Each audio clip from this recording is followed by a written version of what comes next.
Super chatted $100. You're a dirty little rat.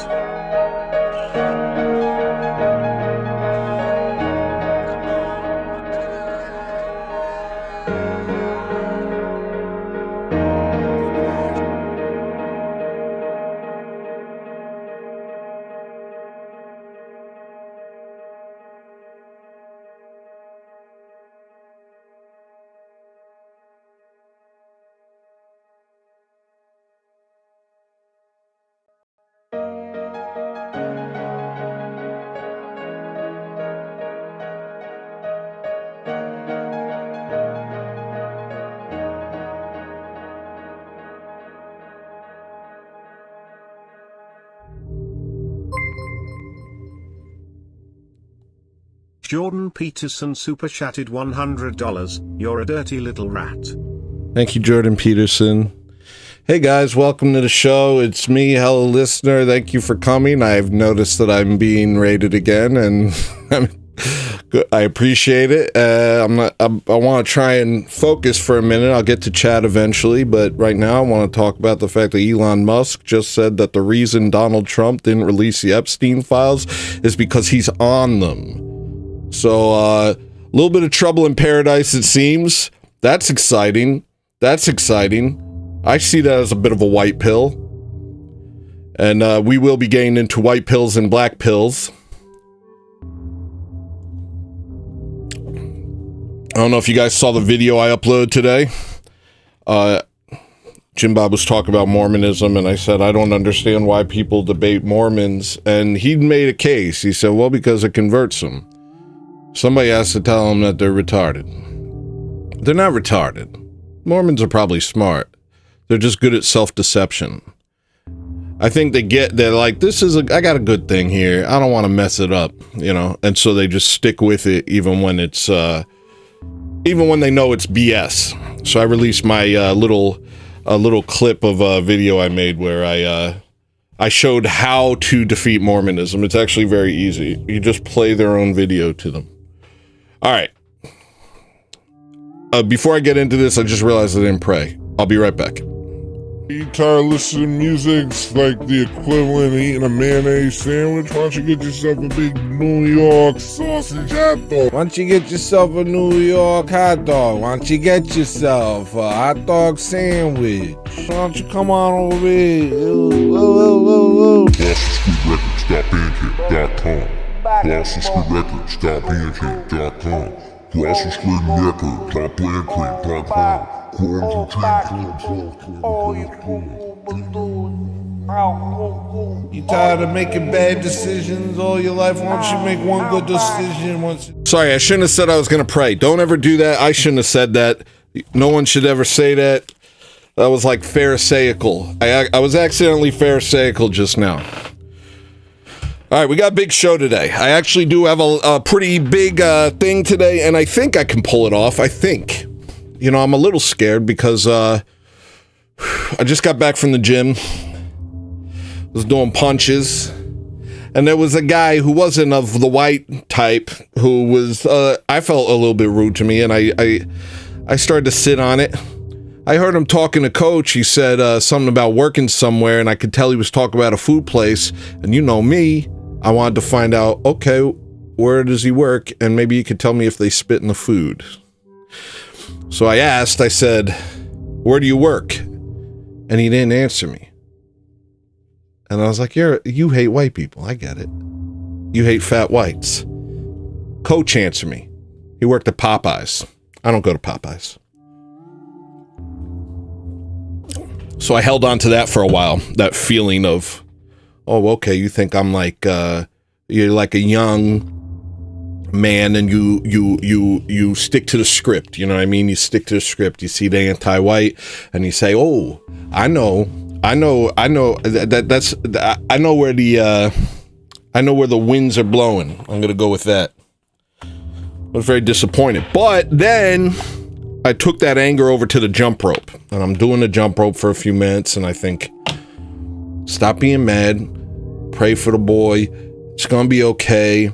And my coach is telling me, smile. He likes it when you smile while you work out. And so I try and smile, and I did the thing where you go like this for the first time ever. You know, you jump in rope, and then you David Goggins. I did it. I'm like David Duke Goggins over here. I thought of that previously and wished I said it a couple streams ago, so I'm glad it finally came out. David Duke Goggins, that rocks. That rocks my socks. The whites are my favorite race, says Chad McDonald. Thank you. Chad McDonald, no relation, or can you tell me, is there Gentile blood in McDonald's food? Or is it a no relation situation? Jedediah Marcel, subscribe to the channel. I appreciate it. Thank you, Jedediah. That's a real, like, classic Amish name. Altar Void. Jim Bob, man, gift that keeps on giving. I went to the gym and I was like, Snaggle Beast, thank you for your patronage and your time and your love. Thank you, Snaggle Beast. I appreciate everyone who's here. Oh, Emily. Okay. And I like how I made it cover my entire face. Maybe I should work on that. Because it didn't used to be such a constant thing for me that this would happen. Now it seems to be happening quite a bit. So maybe I can make it a little smaller. Is there a way to make it smaller? I don't think so. Oh, duh. What are you, dumb? What are you, dumb? Just go like that. Make it actually smaller. All right. Everything should be good. Thank you again, Jordan Peterson. Is that a bodybuilder last name? I'm slow. I've already forgotten what happened 2 seconds ago, so I can't tell you anything. Now look, I got a show. I got a real show. I'd been talking, I'll do a real show soon. This is the real show. And I don't know. You know, I'm a haphazard sort of guy. Not by, I guess I kind of wish I weren't, but at the same time, I think it kind of works for this, just being kind of like a drunk that just stumbles into the room and everyone has to pay attention because it might be a dangerous situation. I feel like I bring that energy, like everybody's a little bit on edge. That's good, I think, for streaming. Not for like, you wouldn't want to be in a room with me, but this works. This is a healthy distance. But yeah, Elon and Donald Trump are having a bit of a tiff. I haven't seen the tweet, but I hear it exists. And he literally said the reason Elon won't release the Epstein files is because he's on them. And that's very interesting to me. So to recap, we got a lot of white pills. We got Shiloh, the white queen, getting paid, becoming a millionaire for saying the N-word. We got orcas attacking migrant boats off the coast of Portugal. So the orcas are with us. Do not despair. What else is going on? There's a lot of white pills, and you got to keep them. Don't let the white pills go to waste. I got to write a list of things that we should be happy about. The Orthodox Church is growing so fast that everyone's freaking out. They're just freaking out. Everybody's mad. Why are you mad? Why are you mad?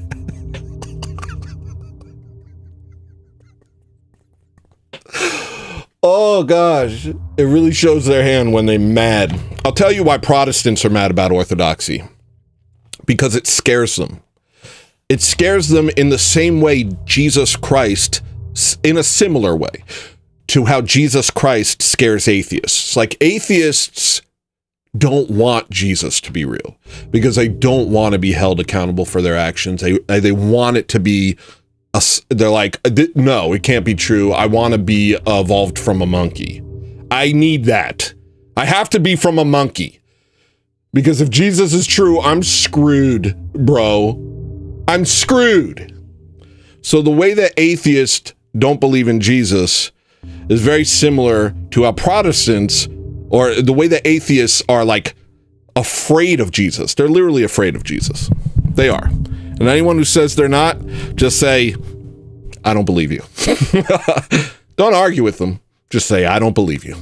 Hit them with the incredulity fallacy. As Jim Bob would probably say. Protestants, they feel the same way about Orthodoxy. They don't want it to be true. It's a little scary for them. If it's true, then their whole thing is weird. And Orthodoxy is a lot harder than Protestantism usually. Unless you're in like a weird cult. And there's this one cult from Mexico where this guy, he kind of did the Mormon thing a couple years ago. Like 50. He did the Mormon thing in Mexico and he was like, oh, I'm the first apostle since Paul. I'm the first one ever. Since Paul. After Paul, a great apostasy happened and I'm the first apostle. Also, yes, I will be molesting children, but we'll get to that.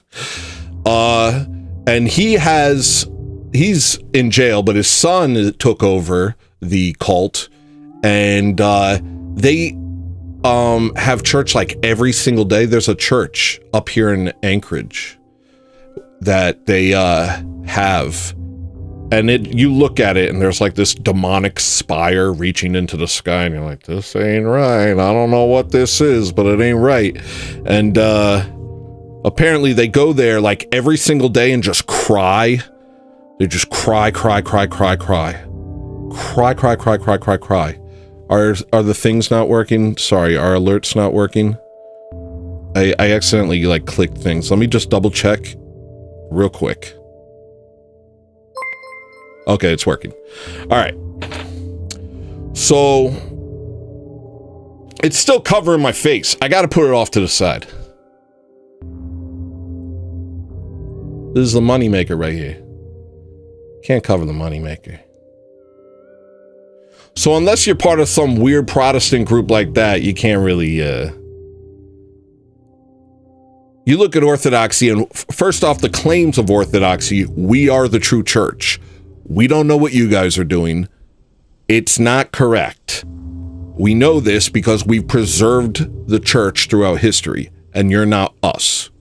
So that's a little, because Protestants, it's very black or white. If I thought the wrong thought, I'm in hell or something like that. I don't know. It's a little cut and dry for them. And so they're very afraid of Orthodoxy. And so that's why you're seeing those visceral reactions from people, from Protestants and stuff like that, is the exclusivity claims of Orthodoxy upsets people outside of the faith. It makes people very uncomfortable.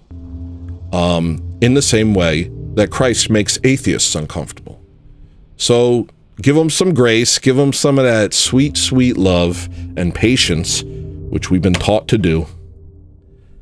And, all right, I'm going to try and do this now. I'm going to try and do this. Once I do my thing, my actual thing, Naked Pig Snake has just subscribed to my channel, and, I couldn't be happier. I've been waiting for that one. That one was on the vision board. Teresa Stray, thank you for coming. Oh, great, Marilyn. Are you the one with the Twitter account? I think Marilyn might be that one with that Twitter. You guys, you know how every Twitter post now has some crazy Mexican lady that looks like she's made of plastic just spitting gibberish for like 5 paragraphs? I know you know what I'm talking about. I can click any Twitter post right now and she'll pop up. She like, I don't know, there's a lot of money going into this operation where somebody just says, I am the mother God, I am the priest of all the priests. It's just like everywhere. Is that you, Maria? It's because you gotta, there's some similarity. There's some similarities. There's some really clear similarities. All right, so Elon Musk literally said, time to drop the really big bomb. Real Donald Trump is in the Epstein files. That is the real reason they have not been made public. Have a nice day, Donald J. Trump. Mark this post for the future. The truth will come out. I might buy Twitter Premium again. I might. I go back and forth. Where's Provo at? Do we got Provo in chat? Because I got a little thing that I'm going to do once he shows up. The intro was a little bit long. The reason the intro was long was because I was just making a song. And it's bad. So don't expect anything. But if Provo's in chat, I kind of want to do a thing. I've been thinking about it. So let me know if you see Provo. If anybody sees Provo. In the meantime, let me do the actual show, then I'll jump over and talk to you guys. And thank you for coming. Thank you, Jim Bob, for sending y'all. Y'all are really cool for doing such a cool thing. And it's, and the way I said that was odd to me. And I feel like a idiot. Okay, here we go. Despair. Seeing the evil as all-powerful and allowing the darkness to overwhelm you. Pride. Seeing your understanding of that darkness to at least somehow make you smarter than everyone else around you. Fear. Fear that if you have hope, then you will only be tricked again. This is like awakening from the slumber of liberalism and spending your days afraid you're still sleeping, or trying to wake up again to feel the feeling of that moment of clarity, becoming addicted to the feeling of uncovering something. This obsession is a form of Gnosticism, seeking deeper, more esoteric truths that both fuel your pride in being in the know, while simultaneously plunging you deeper into despair. This is done on purpose. It serves a dual purpose. On one hand, it floods the intellectual market with noise so that the signal gets drowned out. This stops some people from ever even trying to know the truth. And those that push past become immersed in an endless vortex of data, ending up in all sorts of places, sometimes darker than despair. For instance, there are online recruitment groups, sometimes connected to intelligence agencies, that purposely groom vulnerable individuals, disillusioned with the world of broad appeal and superficial lies. Seeking deeper meaning, they become prone to all sorts of deceptive teachings, in many cases leading them to pure nihilism and Satanism, becoming initiated into death cults where mass shooters are hailed as saints, and they must prove their worth to Satan by doing evil acts, eventually culminating in a mass shooting or a suicide. They groom these young people by giving them a bit of truth about the modern world, playing on their red pill moments, and leading them down a path of destruction through vengeance on the world. This same urge for esoteric knowledge is used in the initiation rites of all manner of secret societies, where power comes through harnessing God through arcane techniques and practices, some of which my audience is acquainted with, such as child sacrifice. But it doesn't need to be so extreme at first. That's why there are 33 degrees of Masonry.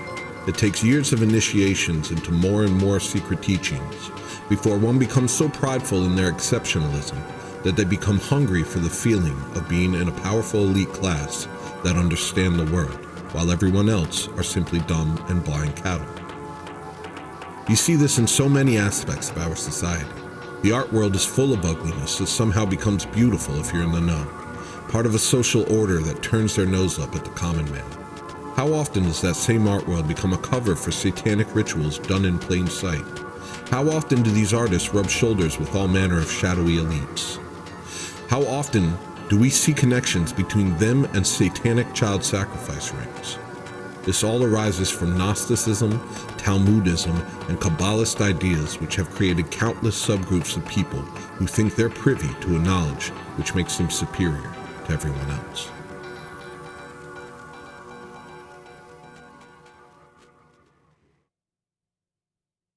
Okay, so what are we talking about there? I've been noticing a lot of black pilling going on with people, and I understand why, but I believe there is a trick happening here where people start off red pilled and they become addicted to that red pill moment.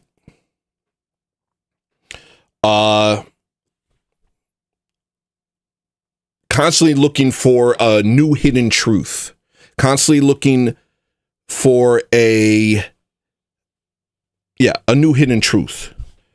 And the signal to noise ratio that is out there right now it's very bad, and it's flooded with esoteric ideas that can suck people in and get them lost, and usually ends up blackpilling them.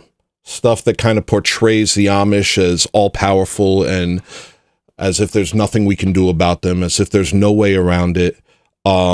Endless bloodlines, endless esoteric knowledge, everything's a psyop, everything's a trick, and this eventually leads people to being black-pilled.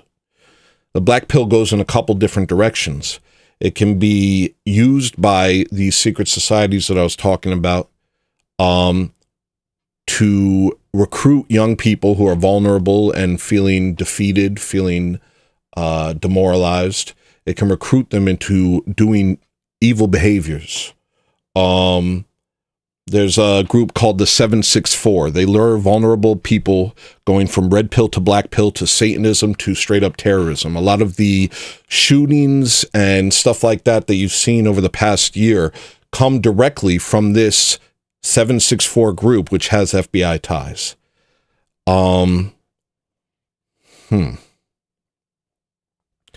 So what I really want to say to you is, if you are caught in this truther movement,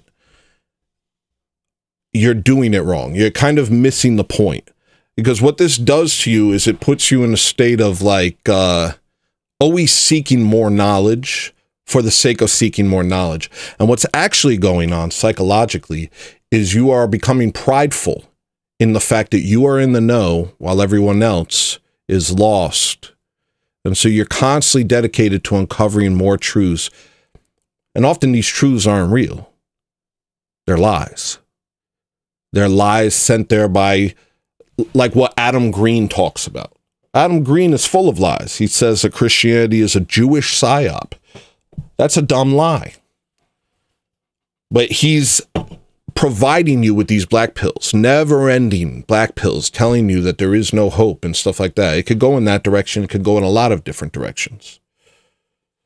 And the crazy thing is there's a connection to Gnosticism. From the very moment of Christ's death and resurrection, we split into two directions. Thank you, Monkey Sins.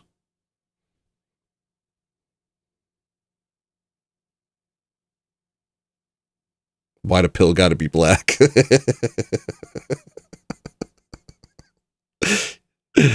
Plaid pill. All right. We split into two directions. And one of the directions was towards, Christ, the truth embodied. Truth is not a thing, it's a person.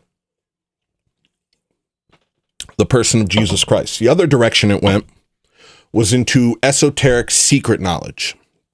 This immediately started with Gnosticism. Then it grew into rabbinical Talmudism, which eventually gave birth to the Zohar, which is regarded, I found this out recently. The Zohar is purported to be this ancient document, but it's a 13th century forgery made by a rabbi. Kind of interesting. And this leads to Kabbalah, which leads to Masonic temples. Freemasonry is full of Kabbalistic ideas. None of this is conspiracy theory stuff. None of this is truther stuff. So if you're starting to get those feelings like, he's going to be like a conspiracy theorist, stuff like that, that's not what this is. This is me simply laying out the history of esoteric thought and what it does to people, why it lures people in and either turns them into despair or a sense of pride. People become addicted to being the only one who knows the only ones who know what are People become addicted to being the only one who knows what's going on. That does not work as a sentence. People become addicted to being the only ones who know what are going on, I think is how you would say that. What do I got a part today? What is my hair parted? I'm putting on a hat. Can you take me seriously with a propeller hat? No. Okay. I'm being serious. Taking off the headphones. Okay.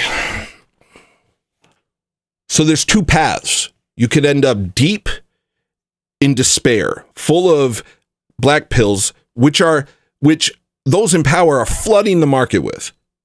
They're literally flooding the market with. They want you, if you do know what's going on, if you've somehow woken up from liberalism, what they want is to then drown you in black pills, or make it so there's so much different things being said, so many different things being said that you never even try and know the truth, that you just give up.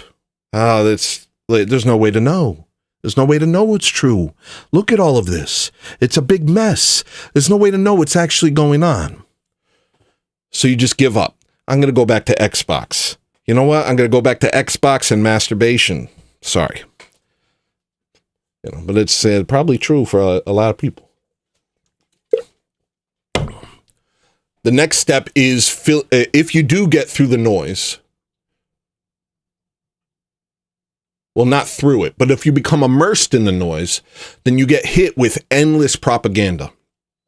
Things about like ancient bloodlines. This whole thing for me started with last week's stream where everybody was telling me about Nick being a psyop. Yes, I was part of it. But then I started seeing stuff on Twitter about people saying, oh, the Rothschilds and the Rockefellers share a similar bloodline from the Osiris family or some crap like that. And it was just like, what are you doing? Why are you thinking about this? What is the point of this?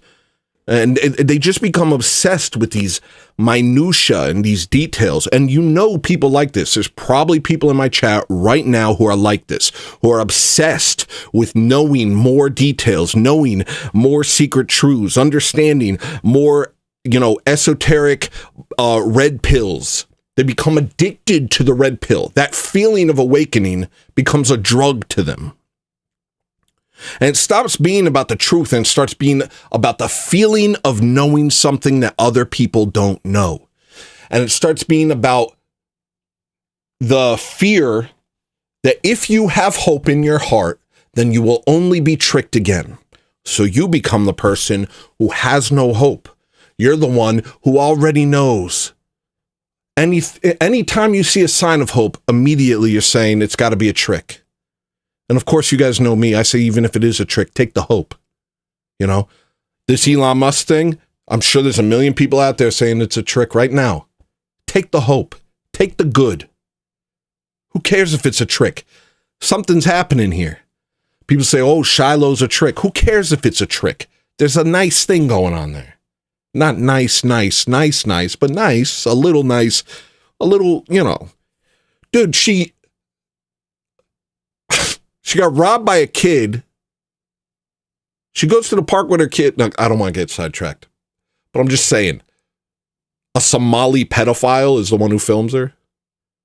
The coincidences are Kyle Rittenhouse level. You shoot 4 people in a crowd and they're all gay Amish people, all pedophile Amish people with records. Okay.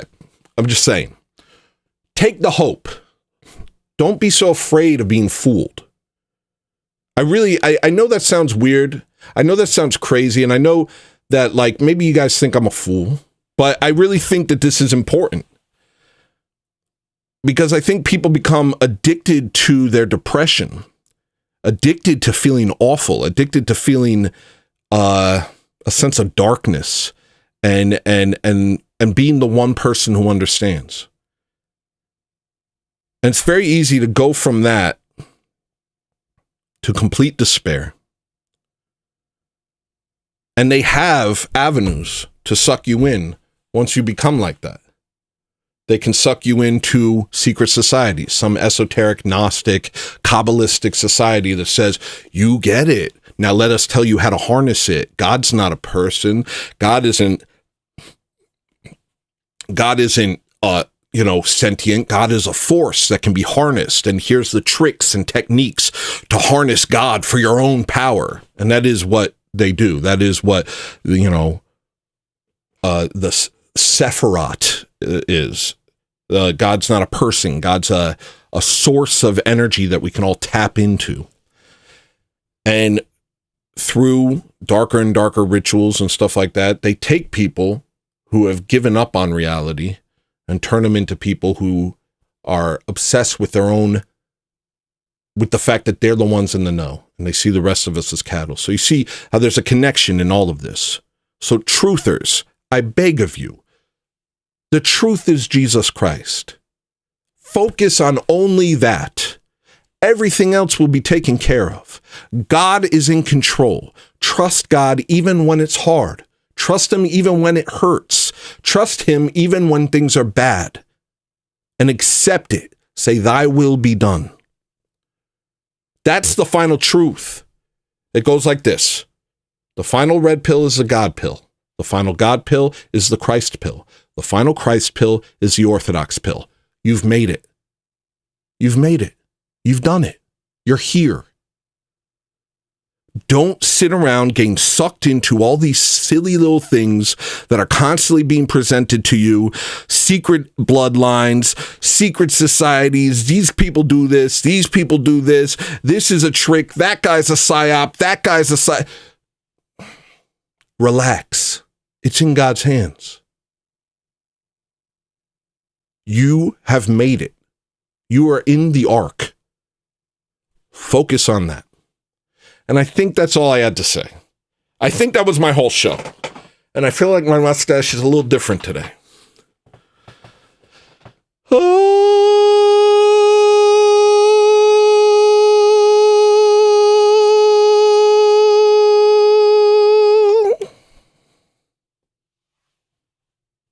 Back to the other screen. So what are you guys up to? See you guys talking. You work for the Fed. Yeah, exactly. I work for the Fed. There you go. I'm a trick. It's all a trick. Everything's a trick. Nobody can get me because I think it's already a trick. You can't get me.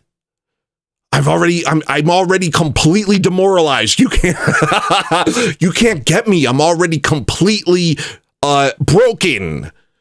Nobody can ever trick me again. I'll never let them touch me.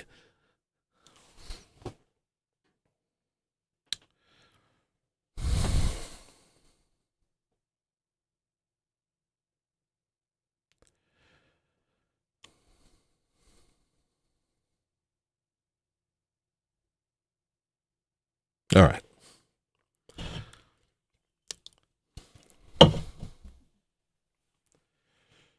What else I got? Let me see if I got notes, because I don't know what y'all are talking about right now.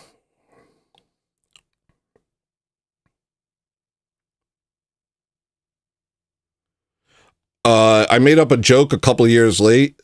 It's a couple years late, but I'll just tell you the joke I made up today. So in recent news, Will Smith smacked Chris Rock at the Grammys or whatever. I guess someone left a set of fresh prints on Chris Rock's face. Do you guys like me? Or okay. I have another note. It says, "Hi kids, do you like violence? Want to see me stick a bunch of nails into my eyelids?" Ooh. All right, I'm gonna take a break. You tired of listening to music's like the equivalent of eating a mayonnaise sandwich? Why don't you get yourself a big New York sausage hot dog? Why don't you get yourself a New York hot dog? Why don't you get yourself a hot dog sandwich? Why don't you come on over here? GlossonSquareRecords.bandcamp.com. GlossonSquareRecords.bandcamp.com.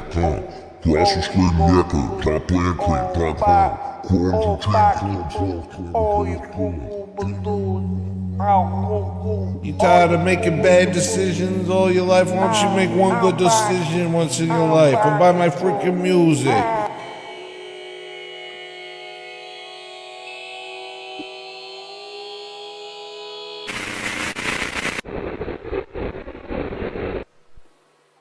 don't you go ahead and go buy my music?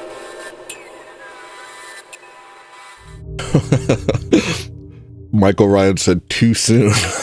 About the Chris Rock joke. That's really funny.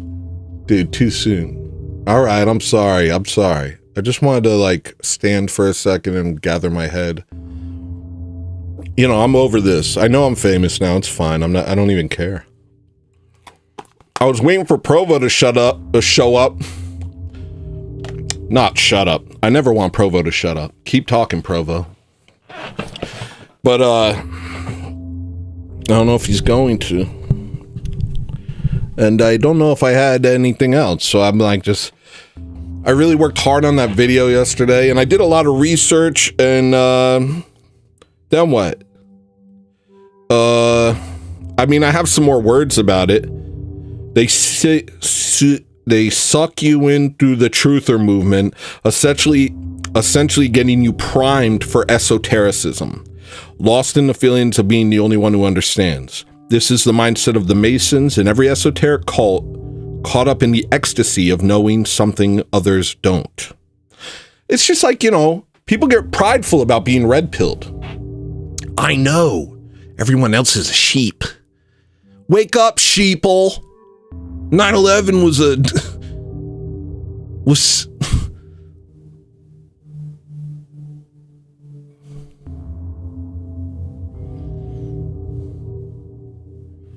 shoot, I got nothing else. I better come up with something quick. I'll have you guys call in. No, okay, I'll try having you guys call in. Let's give it a shot. Feed me. Feed me, guys. All right. Let me copy the link. All right, everyone. Feed me content. I'm sorry. I really worked hard on that, and I thought it would take a lot longer. And I thought I would be a lot stronger. And, I hope you'll forgive me. 121 people are watching me right now? Let me copy the link. Why am I so famous now? It's ridiculous. All right, everyone. All right, feed me content. Link. I'm sorry. I really worked hard on that, and I thought it would take a lot longer. Click that link. And I thought I would be a lot stronger. 7-Eleven was an Indian job. Bars! I'm saying bars again. I used to say bars, but then I saw how mad Jim Bob got, and I said, I gotta start saying bars again. That was funny. Some Mormon said bars, and Jim Bob goes, do you want me to find you and slap you in the face?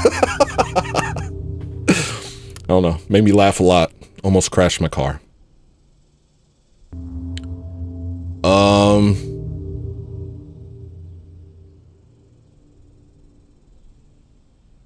Yeah.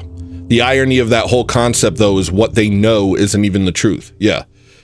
But the thing is, what they know works for them because they're harnessing demonic spirits. And so they become, what actually happens is they become deeply involved in all sorts of psychotic demonic stuff. Like, you know, I don't want to get too crazy, but adrenochrome? Get used to the spotlight, buddy. You're big time now.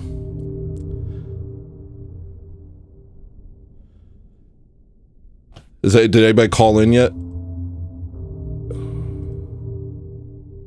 All right, I'll go to computer. Oh wait, I know how to make it work too. If you do call in, I think. No, I don't stream same time every day. It's kind of all over the place right now. Can I just talk to you guys? Is that cool? Can we just talk? That was really hard. Can we just can I just talk to you guys and work on music? Here's the song I made. I want Provo to show up. Hopefully Provo will see this. Let me just show you my concept. I had a concept in my mind. Here, I'll show you what it was. Here's my concept. It was like 90s triumphant hip hop. And I don't know if I have the energy. I just got back from the gym and I'm a little fat.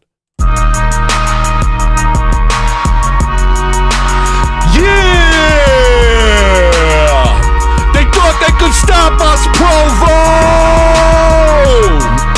Ha ha! We out here in the 9-7. Can't nobody hold us down. Provo, we made it, baby. All right. can't never hold a white man down, baby. Ha ha. Provo, we made it, baby. We out here, and we ain't never going back. I'm famous, nigga.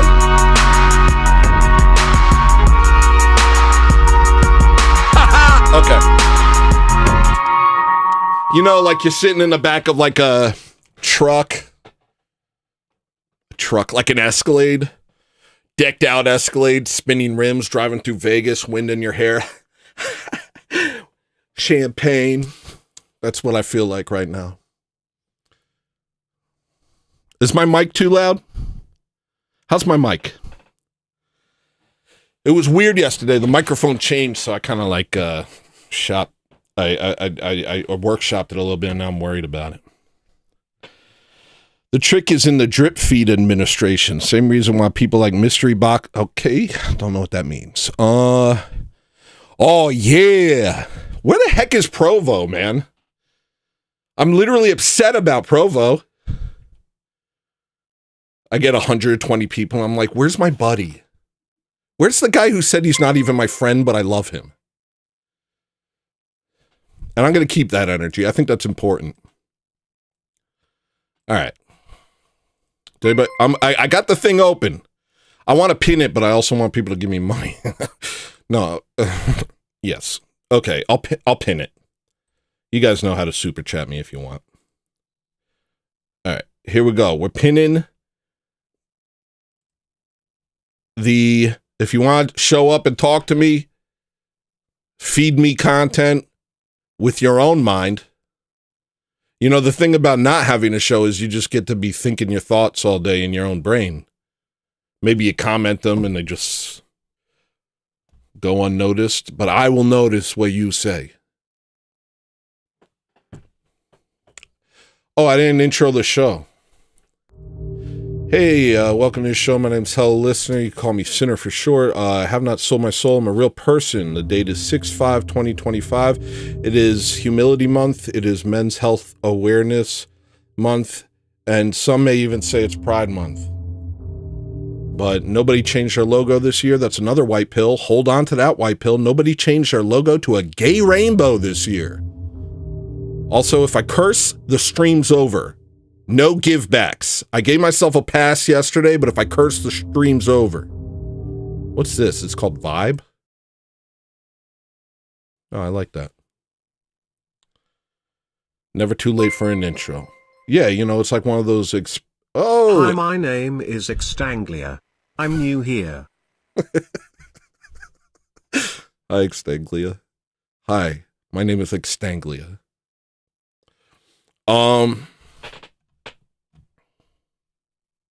Thanks for coming, Extanglia. Cool name. Notice me noticing you. Play another song. Okay, I'll play a song. Thank you, Maria. My wife is helping me. I appreciate you guys helping the disabled. I honestly do. All right, let's see what we got in here. Let's see what we got. You guys are here. And I'm just going to let it happen. We'll let the show happen as it happens. That's my husband. Your husband name is Extanglia? Wonderful. I got let's see what this is called. It's called Plain. So I imagine it's going to suck. You want to listen to it? Should I save this song for when Provo shows up, if he ever does? I don't know. I'll save it. I'll call it Provo, we made it, baby. I'm a clown. Stop giving curse words more. Marilyn, stop being weird in my chat. I'm not even going to read an entire weird thing that you do, okay?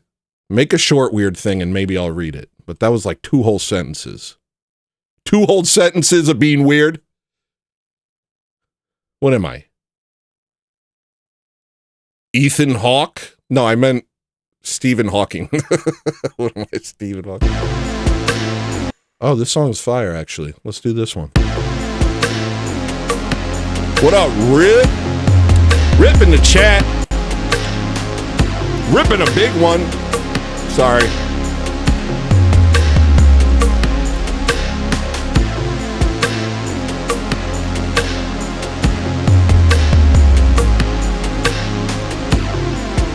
Let me see them hands, people.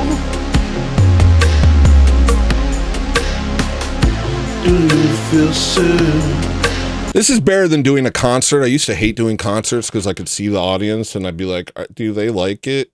Now I don't know if you like it. That's better. Do you feel sad?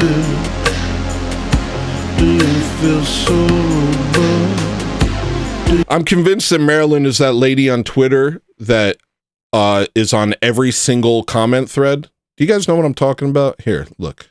I'll show you. Let me just click on anything. Here we go. Ready? She's bound to show up. If she doesn't show up, that would be crazy to me. Oh, she didn't show up. Give me one more shot.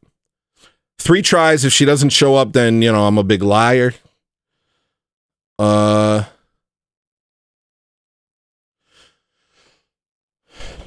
Trump should be impeached and J.D. Vance should replace him. That's stupid. Hold on.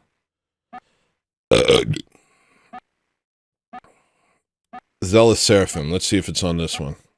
No. You guys know who I'm talking about, right? I got one more shot. Whatever this is. Here we go. Ready? Where is she?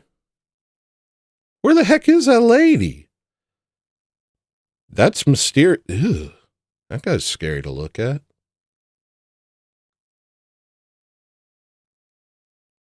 Is it possible to look like that and not be possessed by demons? No is the answer. Okay, I tried 3 times. Do you guys know who I'm talking about? That lady. She looks like she's made of plastic. She looks like a plastic Mexican lady. She shows up in every comment section and just starts saying insane crap. And you're like, what is this? I never read a whole thing because I'm... There she is. Don't read it. Don't read it. I'm sure it's like an ancient curse. Don't read what she says, but I'm almost positive that's Marilyn. Marilyn, this you or nah?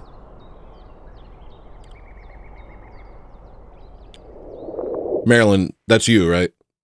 Marilyn, that's you. Don't even tell me no. That is you. I know that's you, Marilyn.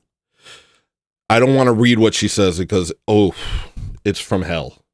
Whatever's going on here is from hell, and I want nothing to do with it. But this woman pays to show up everywhere. My last name is Vega. Hey, dox yourself if you wanna. All right, let's listen to this song. It's good. It's about destroying the corrupt overlords and taking over the country. Are you guys into stuff like that?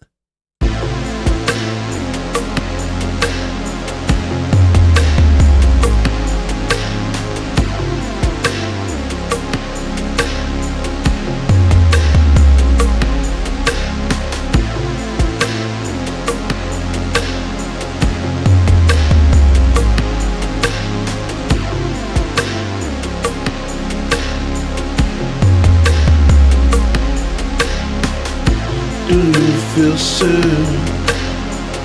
Yes, I do. Feel so bad? Are we going to get through this song, Rip? Stop saying interesting things in chat.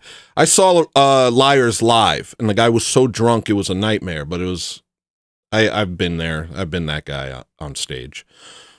But yeah, I was into the Liars for a while. The only punk I ever really liked was post-punk like that. Oh, interesting. Well, I guess it's in there. But you got to listen to a lot of the music before you decide what I sound like, because it's coming from a lot of different directions, you know what I mean? And that's not me blowing smoke into my own rectum. I'm just saying there's a lot. It's not all this. What's with the new background here? I never made this. This is odd. Let's do that one. Oh, that's nice. For real, princess. Yeah, I thought that's what we were doing with Elon and Trump and Doge, etc. But I don't know, a little slightly disappointed by them. Laugh out loud. It's only been 6 months. Well, yeah, you know, these guys are just... Don't Don't lose hope. I'll say this. We got a bunch of people here right now, so I'll say what I've been saying for a couple months now, real quick. And if you want a more elaborate version of what I'm about to condense, watch To Know Church History is to Understand White Erasure, that live stream, or How Orthodoxy Will Win and How It Always Has. Watch both of those. But in the meantime, let me condense it. We have no idea how this is going to go. So don't be like caught up in the illusions that they push on you. Because these people are freaking like, they're like grand illusionists, basically. They want you to feel defeated. They want you to believe, oh, there is no good in the world. Everyone's corrupt. Everything's a sap. I know I said that part already, but just hear me real quick. Constantine.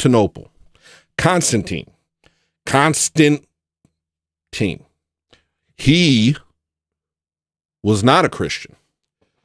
He showed up after 300 years of Christian persecution, brutal Christian persecution, got a sign from God, conquered some people from that sign from God, came back, said, I'm a Christian.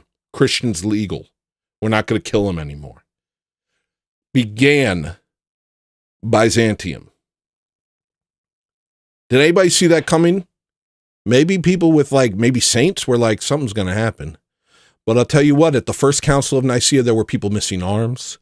There were people missing eyes. There were people who had been through all sorts of torture and oppression.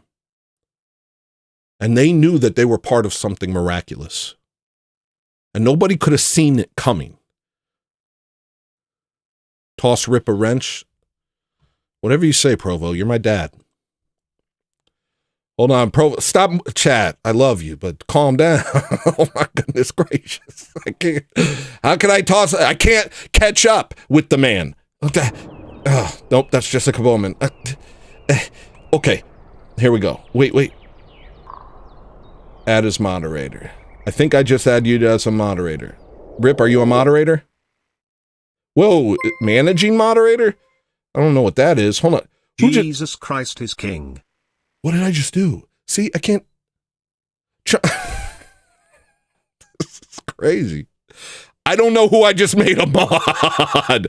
And I think I made him a managing moderator. And I don't know what that is, but hold on. Remove as managing moderator. Add as moderator. Standard moderator. I don't know what managing mod is. Provo, you missed something. I hope you know that you missed something very important that I did just for you.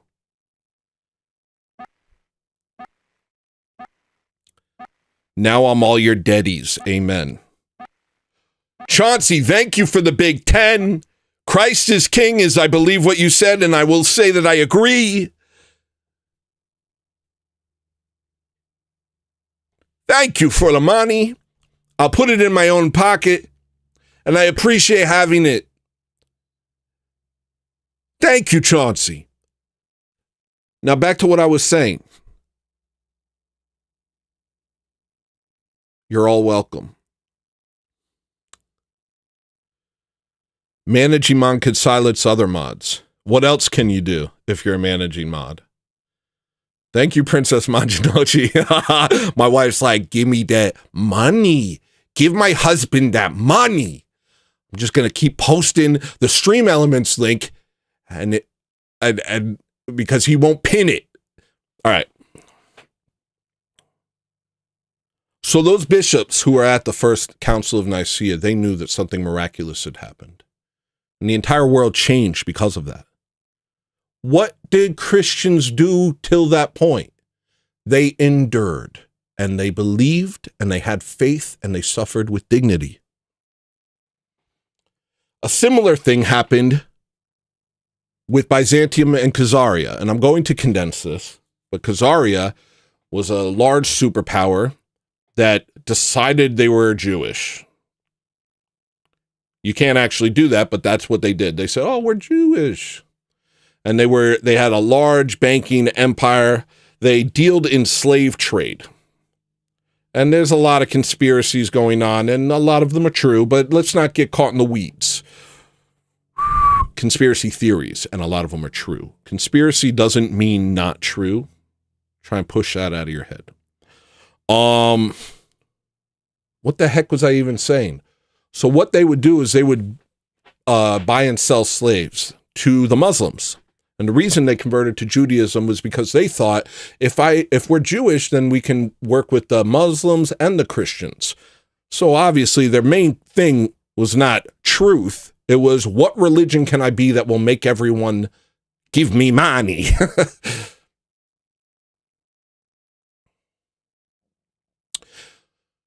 What they would do,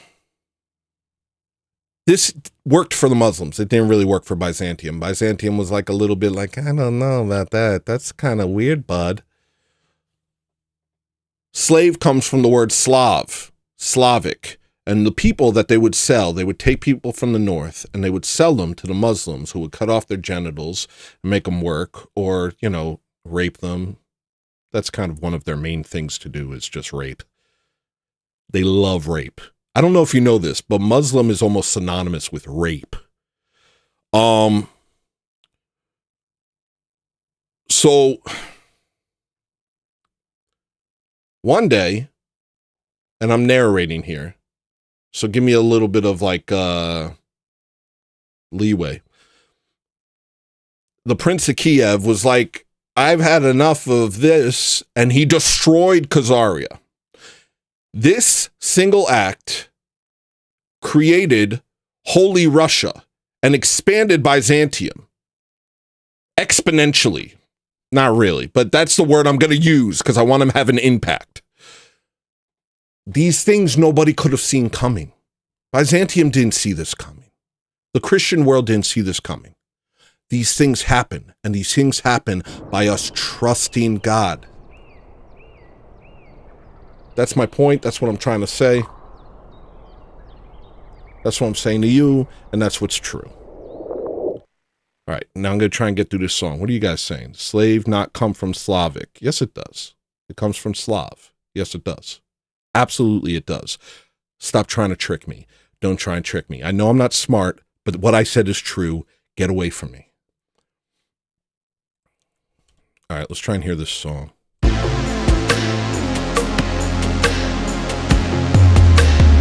Yo, I like the way Rip moderates. Thank you, friend.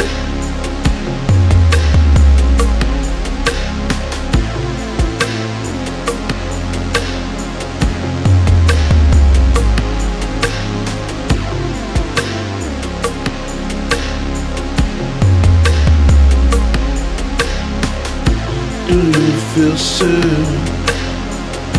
Do you feel sober? Do you feel bitter? Do you feel broken? Do you feel good? Your life was stolen. They killed your kids, but it's not over. Pick your shield and your sword up. That's a little loud. Wear your cross and your armor.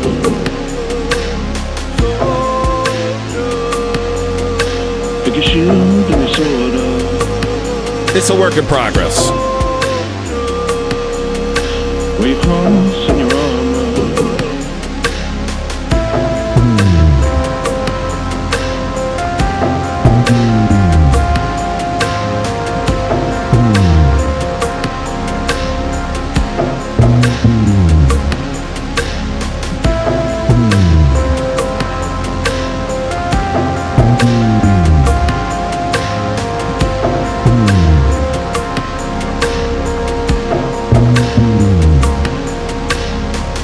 That rabble back out to the leets, clean streets. That chatter stops quick when they see these people eat their tailor-made clothes. Lock them inside, make them reap what they sow.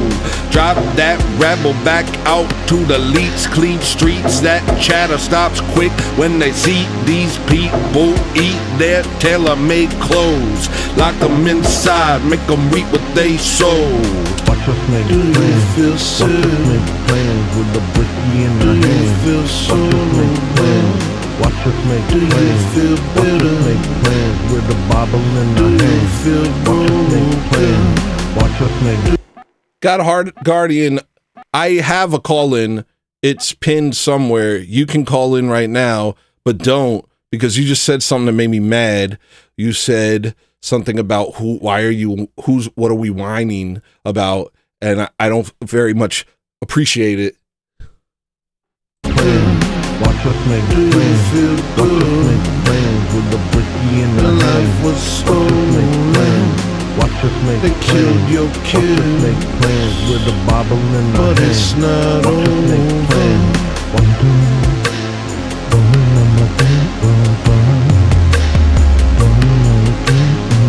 So yeah, it's a work in progress. Yeah, this is a call-in show. I got the link. The link's at the top of the screen, I think. Yeah, you can call in right now. I got a control room open. You're welcome to come. But be nice, because I'm sensitive. I don't know if you know this.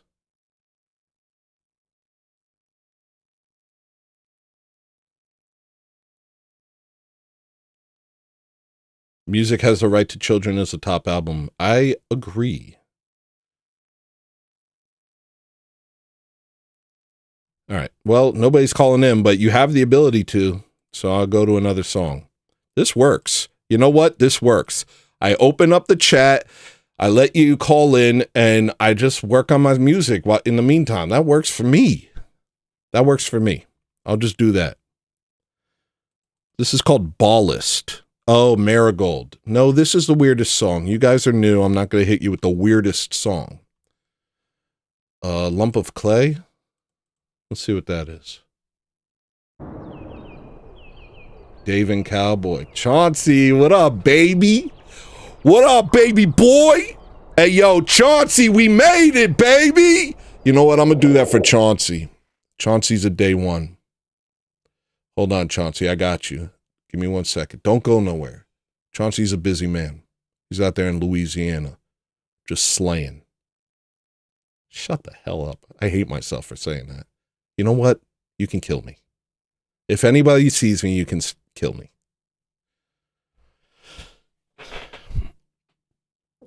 Poor Maryland. I don't mind Maryland, I'll be honest. There's a lot of things I do mind in chat, like people who subtly insult me and stuff.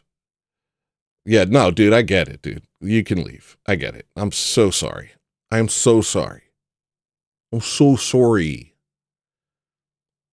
But I actually kind of like what was her name? Marilyn? Slaying. Ugh. Who do I think I am, honestly? Well, first let me find out what this song is, and then Chauncey, don't go nowhere. Because I was doing this for Provo, but Provo wasn't here. You know what? I'll do it for both of you. Provo, you still here? Yeah, I like that she's insane. She doesn't annoy me. I don't get mad at people who are insane. I get mad at people who are obstinately wrong and want to argue with me about it. Or people that tell me I'm whining, God Heart Guardian, because I'm not, actually.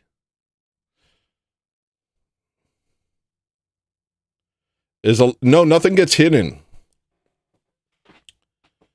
I don't have the chat to moderated. Stop, Rip. Rip, you're so close. You're so close to losing that wrench, dude. Don't make me hate myself more than I already do. You are so close. Believe me, I'm there, bud. I don't like that I said that, but you know, sometimes you're up here, you're talking, and you gotta say something, and the wrong thing comes out. I don't get to sit there and just talk when I'm ready.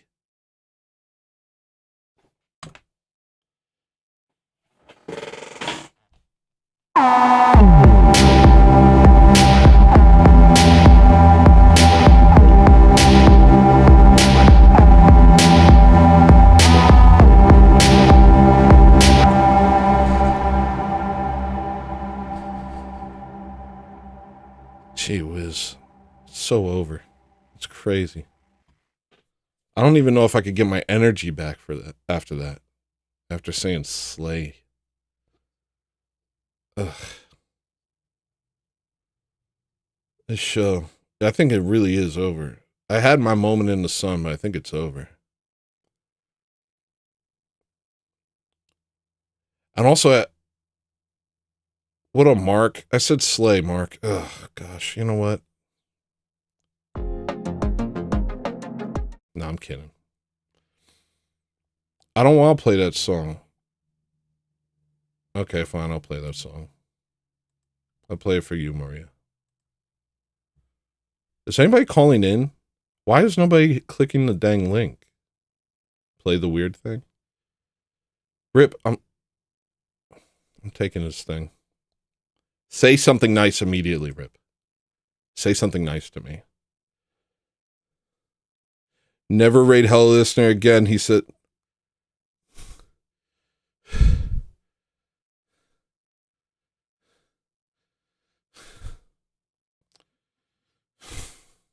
I hate this. I'm having a bad time.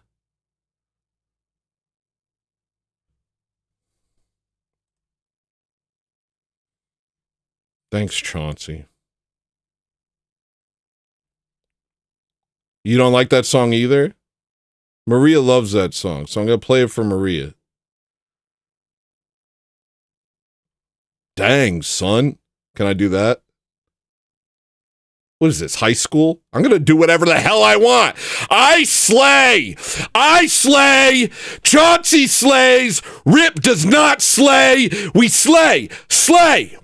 And also, damn, son, where'd you find this? Slay. What else can I say? What else can I say that no one... you know what I say to Rip? Bye, Felicia. Bye, Felicia.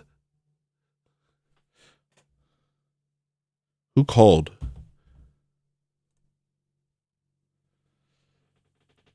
Killing it? I don't know what to say. This sucks. I'm doing fine. Thank you, Extanglia. I love Extanglia. It feels like a dirty word. It feels like a part of the anatomy that I don't want to even know about. Oh, my Extanglia is bruised. Oh, gosh. These pants have a hole in them, and you can see my Extanglia. All right. I'm playing this for Maria, so if you don't like it, blame her.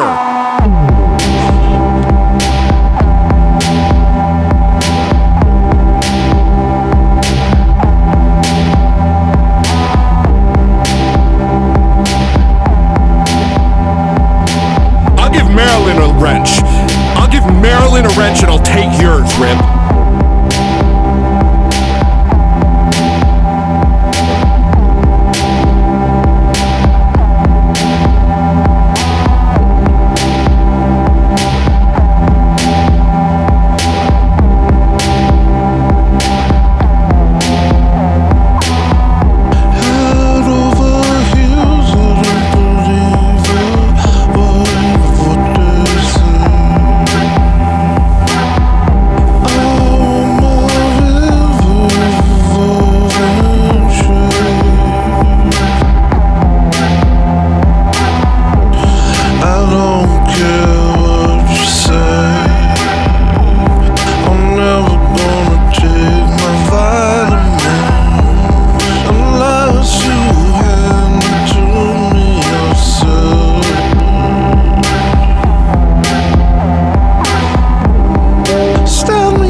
Mine is smellier.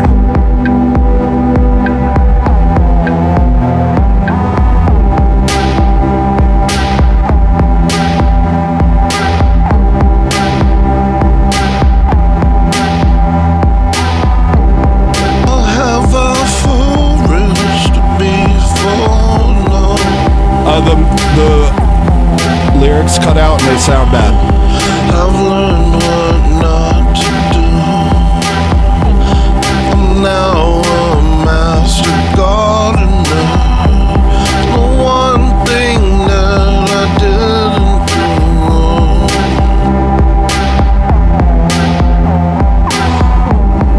Stand me up straight and lift my arm and make me paint your picture. Lift each leg and make me walk to church and pray. 'Cause every day a lump of clay emerges from my bedroom. Don't have what it takes to navigate. I forgot how to dance. Hold on. I know it's like...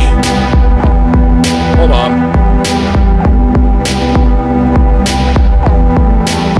I forgot.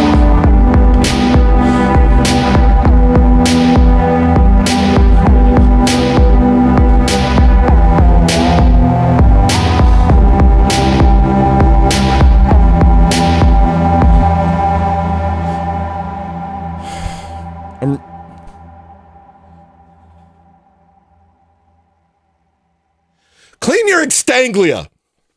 Everybody, don't forget to clean your extanglia.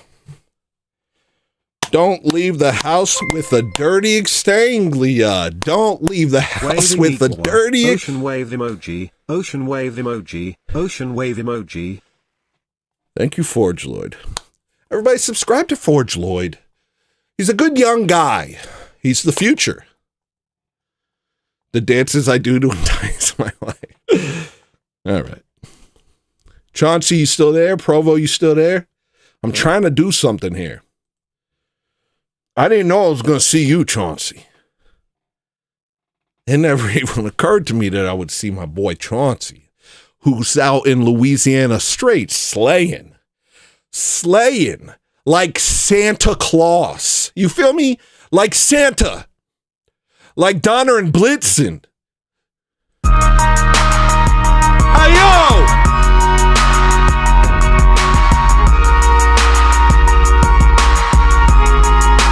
Let me do that again.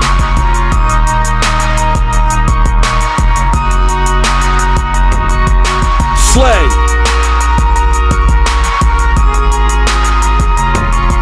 Slay. Yo, Chauncey, baby, we made it. Ha ha. Yo, they thought they could stop us. All the way to the top.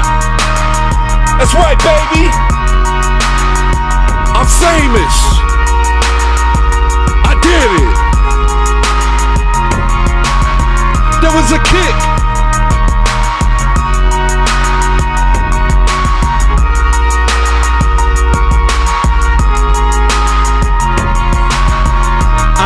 People, I stay slaying like St. Nicholas, Santa Claus.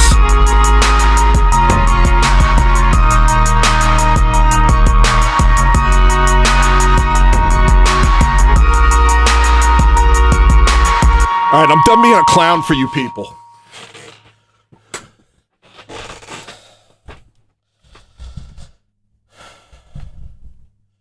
Yeah, you know, if Chauncey gets the vibe. We out the hood now, we made it, you know. Yeah, that sort of thing.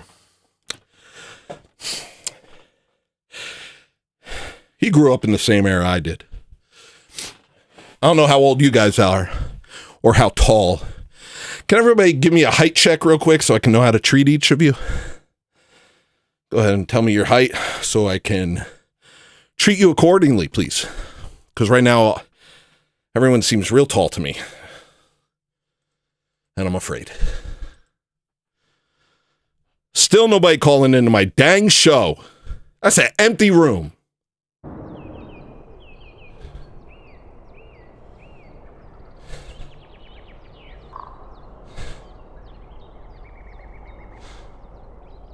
.5'11", Randy West. 5'7", Kronick. Tiffany Ejafase. Chad McDonald's aptly named with the 6 foot. 6'7".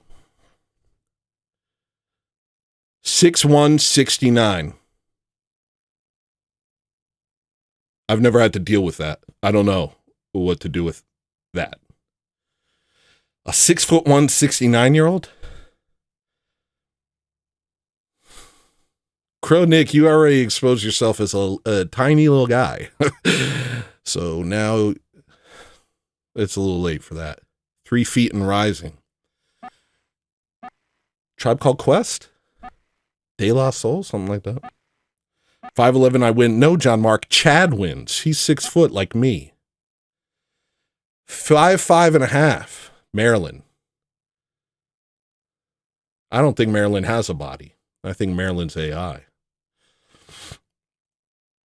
All right. So nobody's calling in. You can. You can if you want. But if you don't want to, I'll just keep playing music. And that's fine. What's swept away? Nah. 69 was the decade. 69 is 1 year. A decade is 10.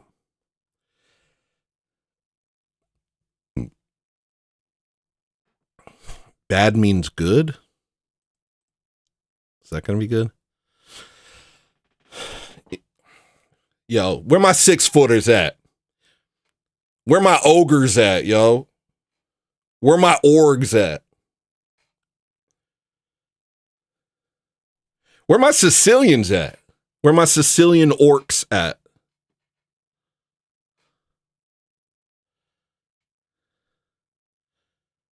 My husband is about a foot taller and 100 pounds heavier, and I have to keep it that way. If I gain enough weight to where he's less than 100 pounds heavier, I feed him more or starve myself. It's a good way to do it. If you get, ladies, if you get fat, just make your husband fatter. And then what's he going to do? He's going to say, you're fat. You're going to say, you're fat. What? We're fat.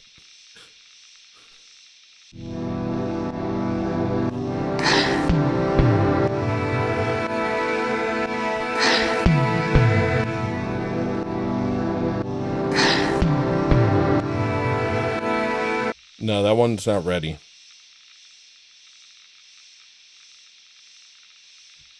Tall Italians? I'm a tall Italian. Well, you think it's my Irish side? My uncle was like 6'7". 6'7"! Sorry.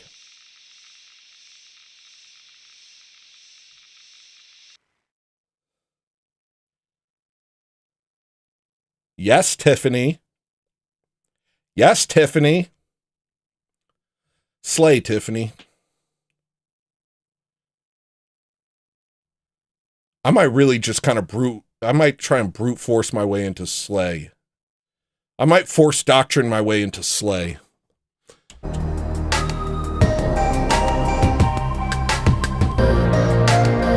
the hell is this? Not legit Kool-Aid is 6'4" and his profile is black. And he said, sadly, I'm black. Well, happily, you're 6'4". And, I mean, just be nice to whites, and that's pretty much it. We love when people are nice to us. But you know that. If you're a nice black, then you know that all you have to do is just not treat white people like garbage, and we're like, this is one of the greatest people I have ever met. This man's a saint.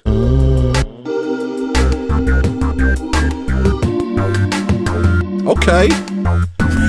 We got something here. We got a little something.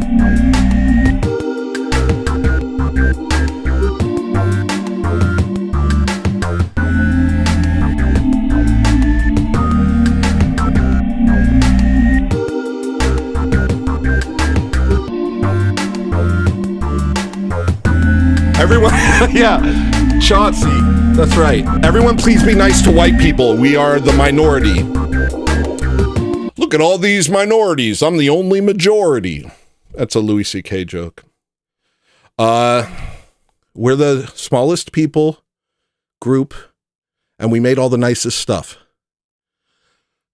and everything you think we did to you is actually Amish people. So just like work it out and say you're sorry, and we'll forgive you. We're the good guys. Hey, yo!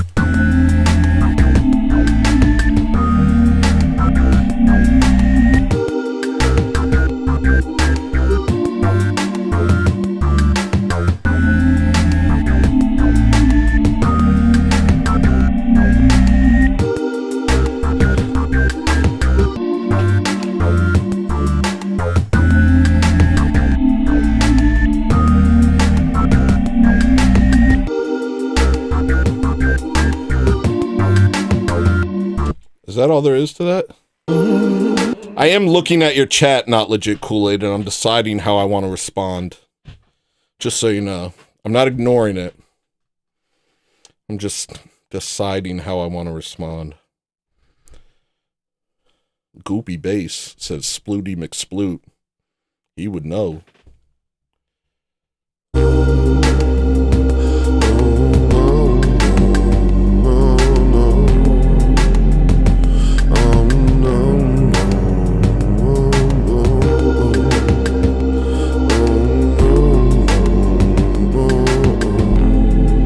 Got potential.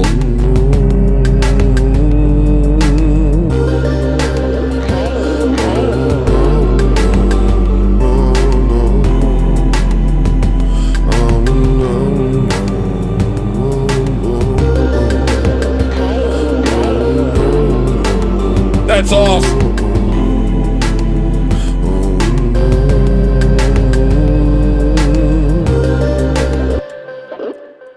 I don't know what he's saying there. Liu Kang? I don't know. All right, Not Legit. Cool. He said, you good? Yeah, but he's black. When black people say you good, that means they're...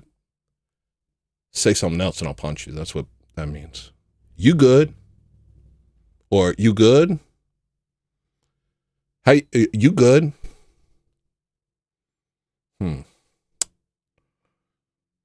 And he's 6'4", right? Got no soul. Alan Olive is rude.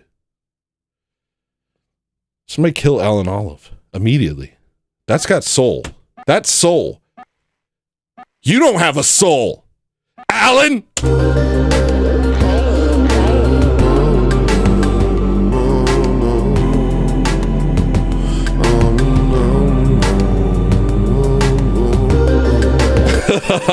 Thank you, baby.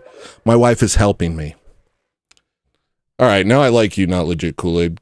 Send me the song. Is it copyrighted? Don't send me something that's not copyrighted. Or don't send me something that is copyrighted.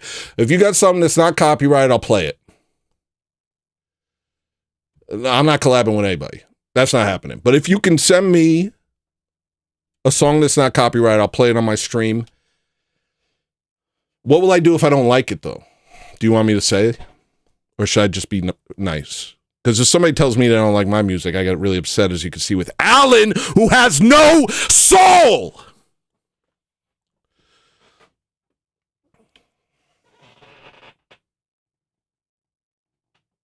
All right, send it to me. Oh, you're playing instruments. I never did learn that. I never did learn that.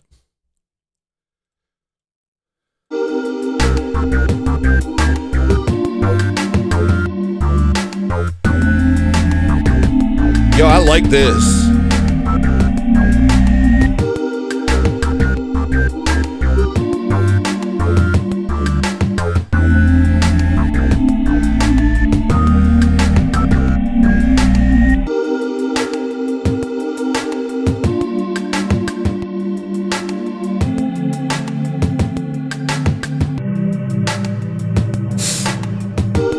Send it on Twitter.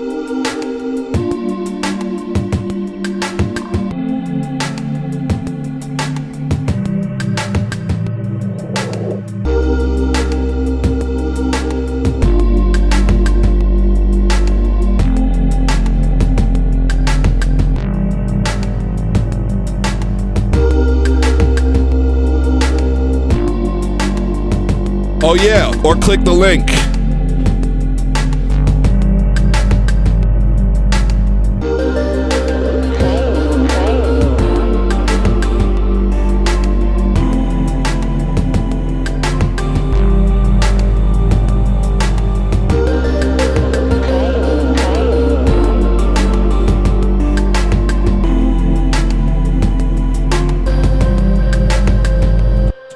I'm not awesome, but thank you, Jack.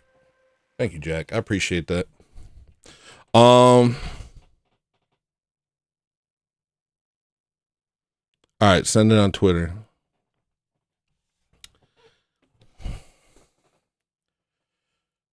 Do I have any more Celsius?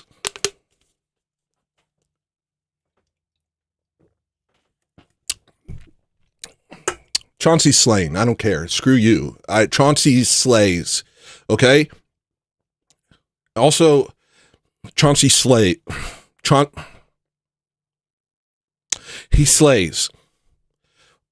I can't make it work for myself. I'm trying to make it work for myself. All right, I'm checking my Twitter. I don't see it. Oh, I got a new request. Oh, this is a great moment to show you something that's really funny. Somebody named Bozo messaged me and said, dumb Faggot. And they said, never mind, my bad.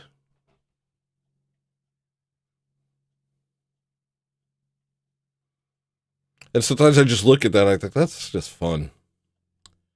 All right.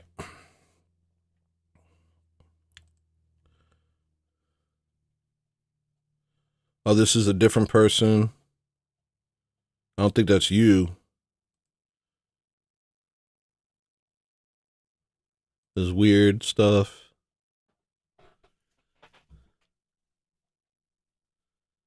I'll dedicate the rest of this show to somehow making sleigh work so that I can get through the rest of my day without blowing my brains out. I will.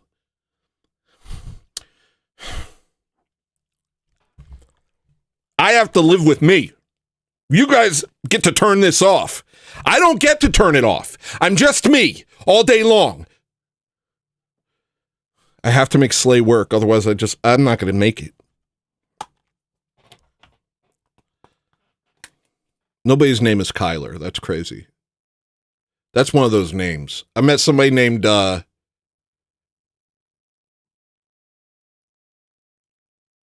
was the name? Okay, Parker's a weird name. You don't hear Parker a lot. Some guy, I thought he said his name was Parker. I said, Parker? He goes, no, Perker. Perker. Perker. Perker. No.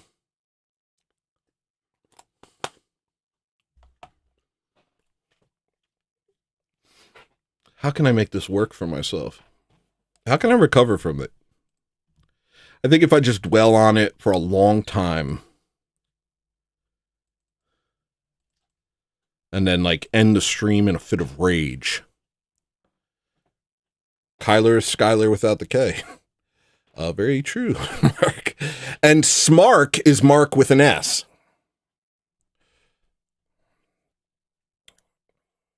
Ark is Mark without the M. But we could go all day with this sort of thing. Perker, I barely...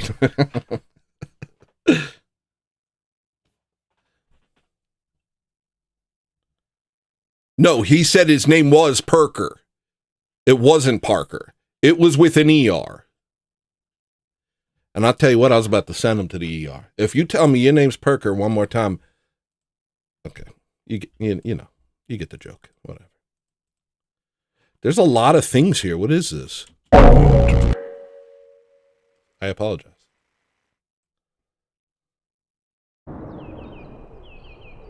Sucks Fonk?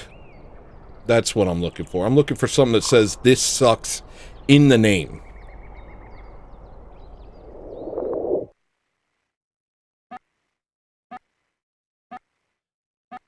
Because I don't even want Ableton 11. Chauncey. I don't even want Ableton 11. You know what I mean? You know what I mean?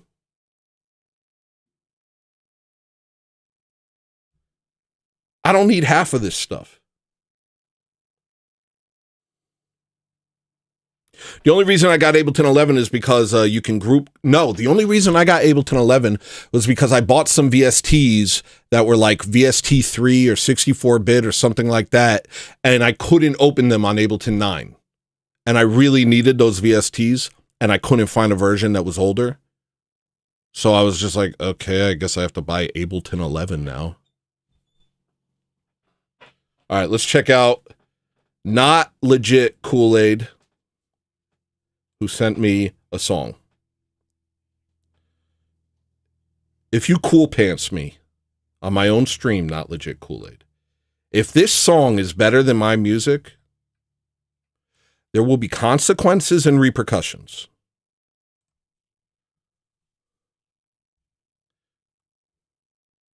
Also, it might play in mono, and if it does, I apologize.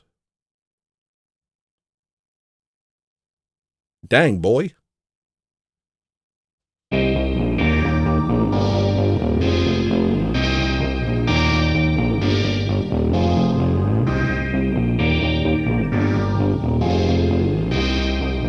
No, I said cool pants me, not copyright me.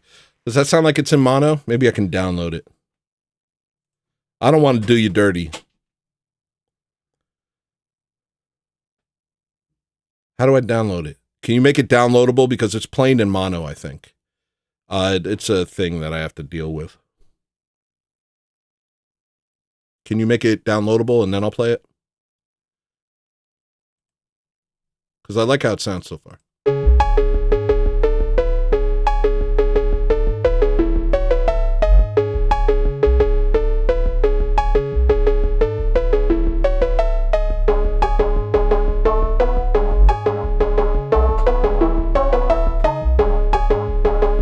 You don't mind me playing it in mono? Cool pants. I don't know, man. All right, here we go. Sounds good. Sounds good so far.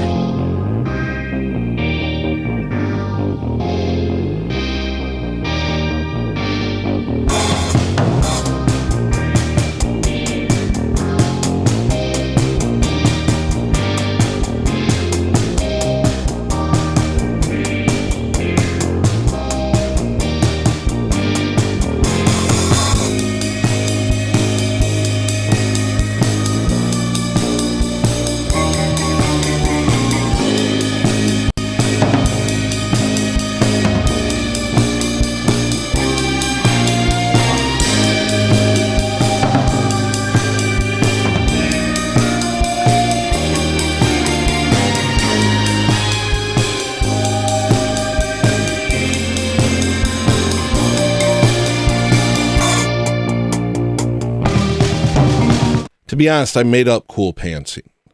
Cool pants is something I said to TBE when he tried to... Okay, here's what cool pants means. It means when somebody tries to get you to agree with them by acting like they're over something. That was its initial meaning when I first said it. Like, oh, you say that you like something, and they're like, oh, that's stupid, or oh, we're over that. It's like the type of person who's over everything, and so then you have to be over it too in order... And they're like aggressive about it, and so you have to like, they just try and ruin things for it.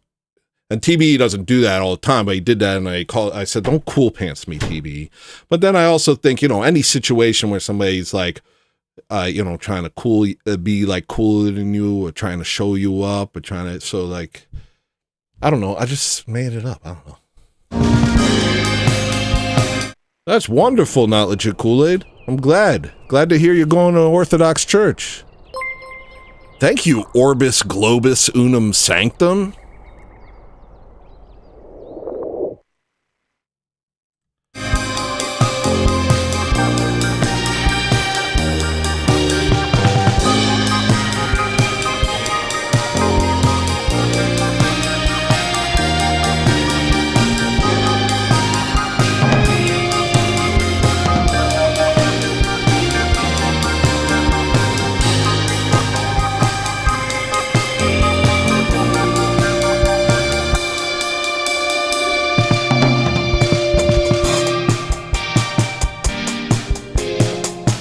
Nobody is clicking on the Video Ninja link, so I am putting my money link back on so that you will give me money.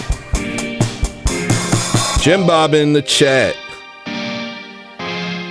Did somebody say cool pantsing?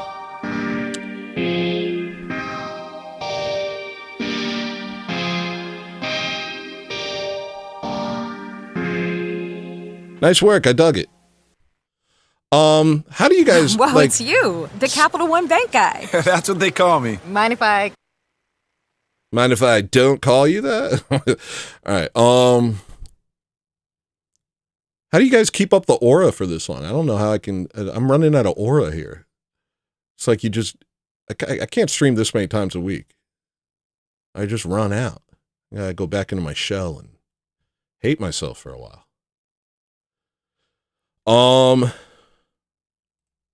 Now let's hear this song I made. This will make up for the lack of aura. Thank you, Not Legit Kool-Aid.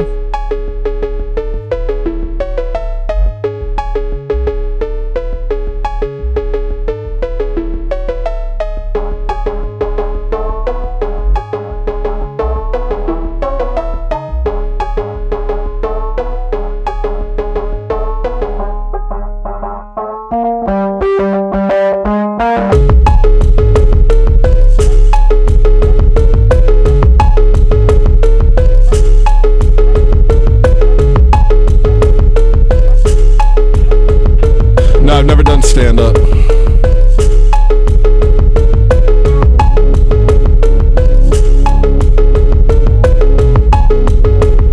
John Mark, I won't be listening to your commands.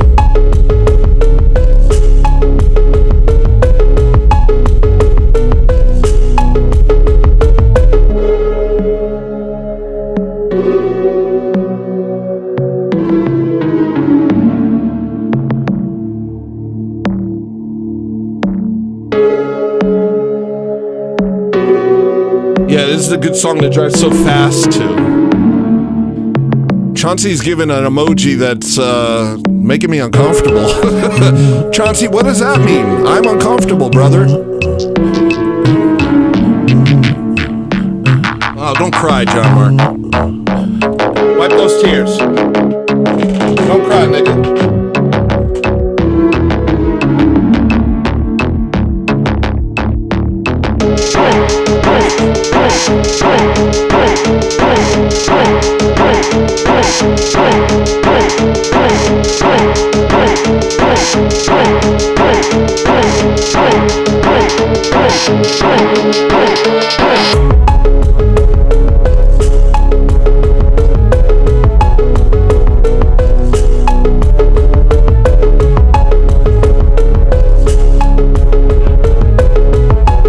Thank you.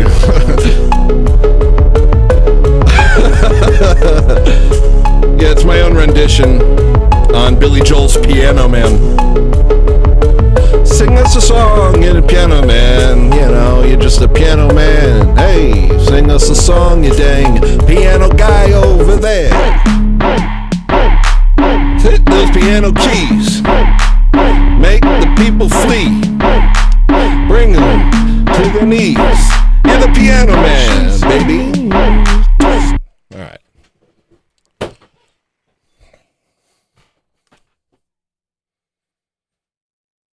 The heck am I even doing?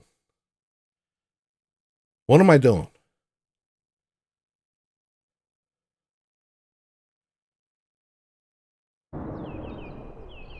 My car just gained 5,000 horses. Smelly. All right. Guys, I don't... Okay, I'll check my notes. I was going to make a stinger for notes. Like the stinger for interaction practice. Oh, speaking of which, a bunch of people were like, hey, come on my show, please. Hey, please come on my show. Message me. What the heck? I want to go on your show right now. Not right now. When I'm done streaming, I'll go on your show. Slay. Slay, king. What, we can't slay?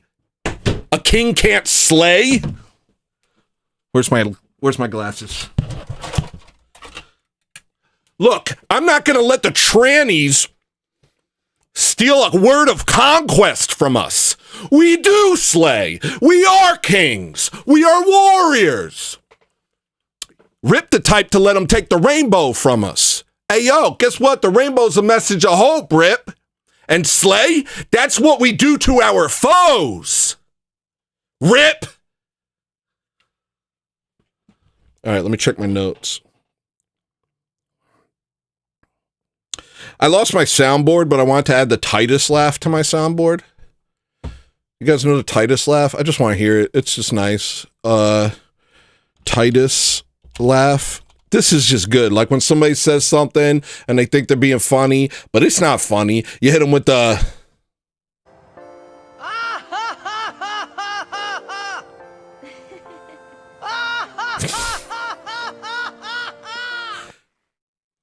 I like that.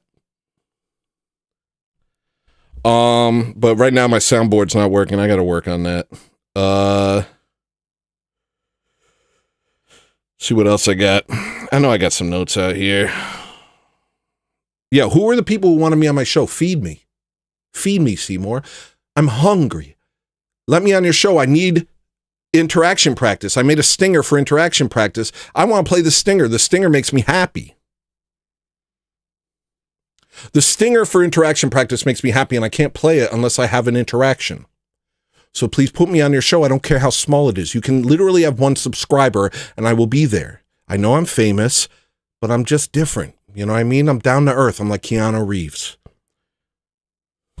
I have a note on my phone that says, next show, if you see Provo, tell him we made it and act like you're in Vegas, standing on a Hummer, taking in the lights, or on a yacht, soaking up the wind and sun. That was all planned. You understand? I planned that. What else I got?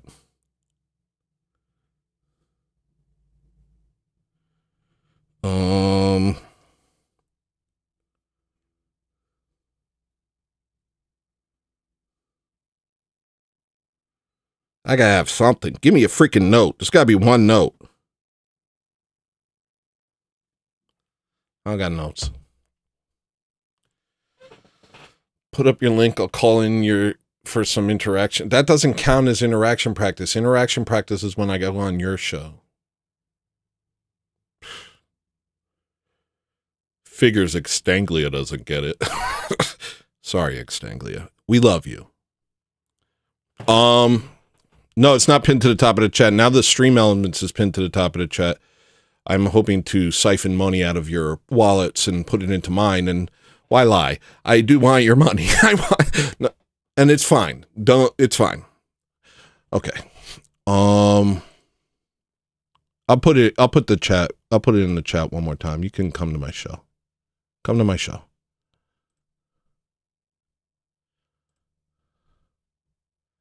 I want 92 likes.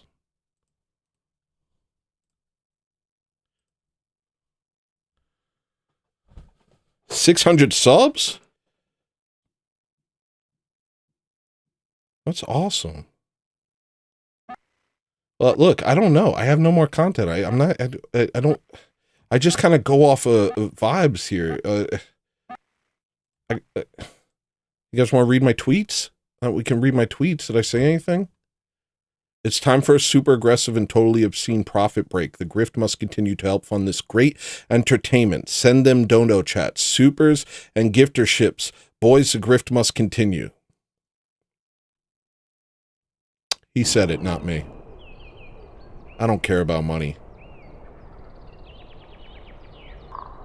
I just don't care about money. I'm different. I also don't own a TV. It's whatever. The vibes are strong. I'm a hitman, shy exhibitionist. I do murders. Hey, somebody's here. What up, dude? Hold on, let me put you on a thing. I think color field. Despair. Seeing the evil as all... Hold on, I almost got you, big guy. You can hear me? Can you hear me? Yeah, what's up, man? What's up? Give me 1 second. I'm going to put you on the thing. Send it money. Yep. I like that. All right, hold on 1 second. I'm going to make this do a thing. I know how. It shouldn't be hard for me.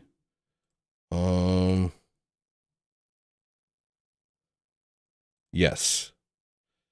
And then I go here. I go like this. And you will be popping up shortly. I think. No? Yes. This is a human man from a place. Where are you from? I'm from Earth. You were correct when you said human. Okay. Can you hear me? Yes, I can hear you. What's your Oh, name? good. We go by Extangly around here. Oh, it's Extanglia. Everybody give it up for Extanglia. Let me make a noise with my computer for you. I'll make a noise for you. Pretty good. I don't know. That's what you got, you know, it was random select. That was your noise. How you doing, man? I just put up a baby gate, so I'm happy about that. Oh, you have a baby? 2-year-old and a couple other kids, but they don't need gates. Congratulations. Everybody have a lot of children. Everybody here who's watching my show, produce offspring, progeny. We have 4. Nice. Nice job, Extanglia. That Extanglia is working overtime, huh, babe? Yeah, it was just me. My wife didn't do anything. What do you mean? No, I don't want to know what you mean by that. I made the kids. Oh, that's okay. You're congratulating me. Oh, yeah. Well, I guess I don't know how Extanglias work, but I guess it's a sort of asexual thing. It's you can reproduce on your own. Osmosis or some sort of biology thing. Yeah, Jim Bob Biology. knows. It's Jim Bob. You know the words about it. He's got the language. So, what you want to talk about, Extanglia? Thank you so much for It's your feeding show, me. brother. It's your show, brother. Lead me, and I'll interact. This is interaction practice. Oh, well, that puts a wrench in my gears a little bit, but I'll try. Oh. All right. I was hoping you would know what to talk about. I'm running low on ideas. We can talk about humans. We're both humans. Okay, give it a shot. See what happens. Okay. I'm a human. And Extanglia. true. Shit. You see? It's hard out here. I'm a human is not content, brother. Huh? You made it, though. Oh, yeah, we could talk about how I made it, how I'm famous, how I'm the king of YouTube now. Yeah, we could talk about that. I did it, people. Move over PewDiePie. Yeah, more like, can you help me? Sam Hyde. I was trying to do like a play on PewDiePie, more like Pewdie or more like Judy. There's a joke that I want to say, but I feel like it'll get my channel killed. Do you know about it? Do you know about the joke I'm trying to say in my head right now? Yep. Something to do with dying. Yeah. You knew. So, what else is going on, friend? Extanglia. Thank you for the super chat, by the way. See, that's my gate. That's it. Nice. And you got a Superman thing, which is what I was talking about yesterday, how I've been pretending to be a human. Towel. Oh, you got towel over the window? Where do you live at? Canada? No. God, no. God. That's an awful thing to say to somebody. Sorry. A lot of people are from there. Are they? I've had a bunch of people call in, and they all seem to be from Canada. I don't know what's going on. That's what they say. It's a psyop. Don't do it. Say it. Don't do it. Don't psyop yourself into oblivion, friend. Where are you from? Are you going to tell me where you're from, Extanglia? I'm from New York. Hey, I'm from New York. We're in New York. Upstate New York, not anywhere near the city. Well, like the middle of the state. Most of my family lives in upstate New York now because we got kicked out of Jersey.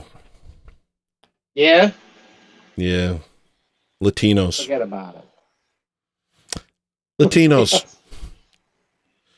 They took over. They came in, and at first it was nice because we got empanadas and all sorts of nice stuff, and that's how they get you, you know. The liberals are always like, what, you don't like tacos? No, I like tacos. Like, I had to say that. But what happens is then they start electing mayors and stuff. And then all of a sudden they're like, they buy all the buildings and only sell it to each other. And then the Italian families that built New Jersey get kicked out. Not fun.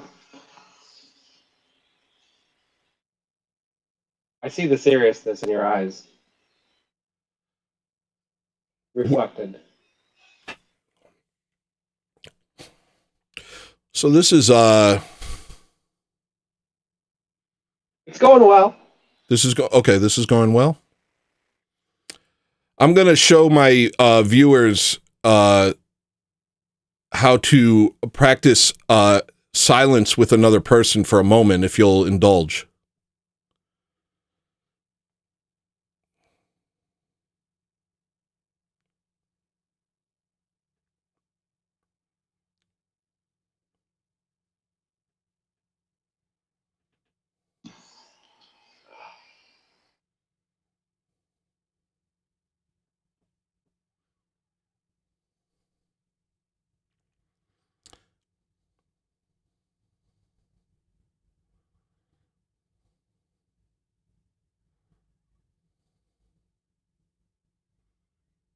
All right, thank you. That was nice. You did good. Yeah, I think you did good too. Anything else you want to say to the people about anything? Literally anything. I'm sorry. You could say I just want to say I'm sorry. Yeah, me too, dude. Honestly, I could do an hour on sorry. Guys, I'm sorry too. Yep. We're both. That's good. It's just. I'm sorry. You know? I'm just sorry. Are you Sicilian or are you Amish? Oh God, I am not Amish. That's the code. I know the code word. I'm not Amish. You Sicilian? I'm Italian and Irish. Family member. Yeah, we're all related. You're part of the top ramens. Michael something. I can't remember his name off the top. He's the attorney general. No. What's the thing where you're a leader of an army? Lieutenant general of the top ramen. So you're a top ramen as well. Oh, Jim Bob can take the role from Michael Fortino if he wants, because he's also a top ramen. We're building factions. We're building an army. This isn't a joke. I do plan on becoming king of Orthodox America. So, Ooh. Yeah. Can I be in the army? Guess what? You said the magic words. You're in the army. You're part of the top ramen division. Top ramen division is for the Roman descendants, you know? Like in the movie, the show, the Sopranos, when he goes, "Where are the Romans?" And he goes, "You're looking at them, jerk off." I never watched even 1 second of The Sopranos in my life, and I apologize. Again, I'm sorry. I forgive you. Again. We're about forgiveness. Are you Orthodox? I'm inquiring. I'm thinking about getting into it. I'm not good at going places and interacting with real people, so going to church is that step that I gotta jump through and get there. But well, what kind of Orthodox churches are near you? Like, do you know? Yeah, there's a I think they might be Greek, but they do all sorts of different ones. It's Peter and Paul Orthodox. You're in Syracuse. No. Yes, you are. I'm about 60 miles from Syracuse. Oh, okay. Yeah, no, I've heard of that church actually. Well, just so you know, they're not gonna they're not gonna mob you when you go. Yeah. Especially if you go to like a Russian Orthodox or a Greek Orthodox, you'll just be there and you will not be noticed. I like that. Until I'm ready to talk to people. Yeah, it's not like this right here. This is different. This is different. Being in front of humans is different. You know what? Let me work on you for a second. You mind if I work on you a little bit? Just give me a second. Here I am. let's have a little fun here. Going to just 1 second. This won't take long. But yeah, it's not like Protestantism where they're super seeker friendly and they're like, hey, what's up? We got Kool-Aid and sandwiches and we have a kickball tournament later. What's your name? Give me your address. Give me your phone number. Here's a goodie bag. We don't really do that. We're more like just normal. So you don't have to worry about being mobbed by people who are smiling too much. And I know that that's a concern because I could tell. Well, because we have the same genetic makeup. I know that that's the concern. Like, don't do that to me, right? Yes. All right. So, yeah, you don't have to worry about that. Not in an Orthodox church. Everybody out there is dealing with their soul and their relationship to God. And it's not that they don't want you to be Orthodox or anything like that. It's more like we're not going to sit here trying to push everybody into some sort of binary type dealio. We're going to let you do it at your pace. In fact, you'll often find that when you come to Orthodox churches, if you talk to a priest and you say, I want to become Orthodox, he'll be like, okay, let's not get ahead of ourselves, you know? What color do you want to be? What color do I want to be in what regard? Just answer the question, Plankia?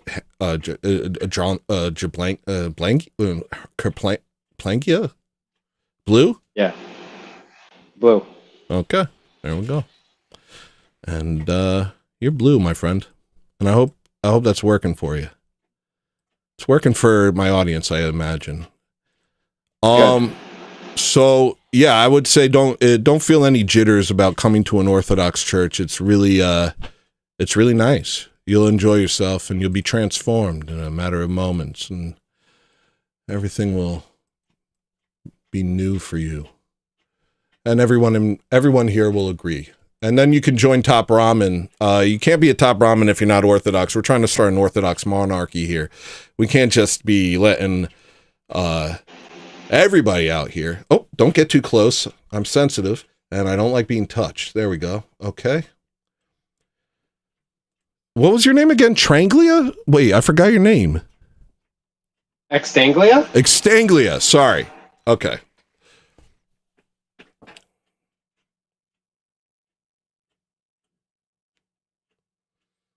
I like you, Extanglia. I do too. Do you like me? Yeah. I'm Thanks. Thank you.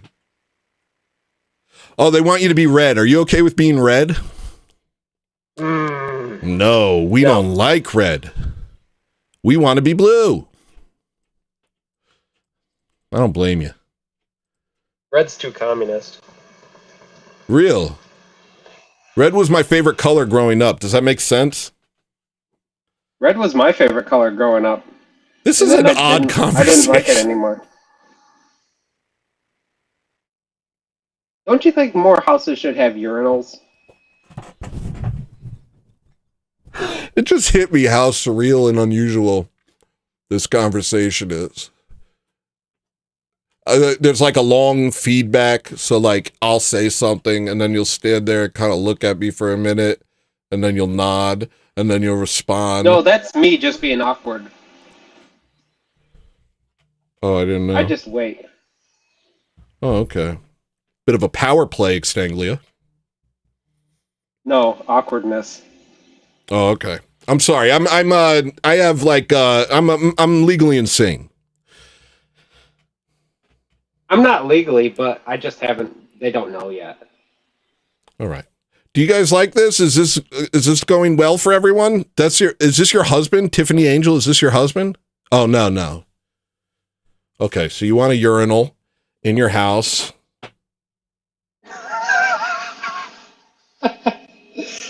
Don't you think all houses should have, or more, at least more houses should have urinals in them? Why are they only in public areas?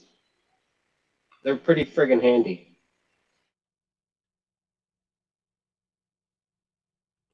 Maybe we can make like a toilet with a urinal attachment. I don't know if we want to go crazy and fill up. There's not a lot of real estate in my bathroom. I don't think I can add it's called a sink, Grump says. You know what? Those days are over for me. I had a time where I would pee in the sink, but that's over for me. I'm growing as a person. Peeing in the sink.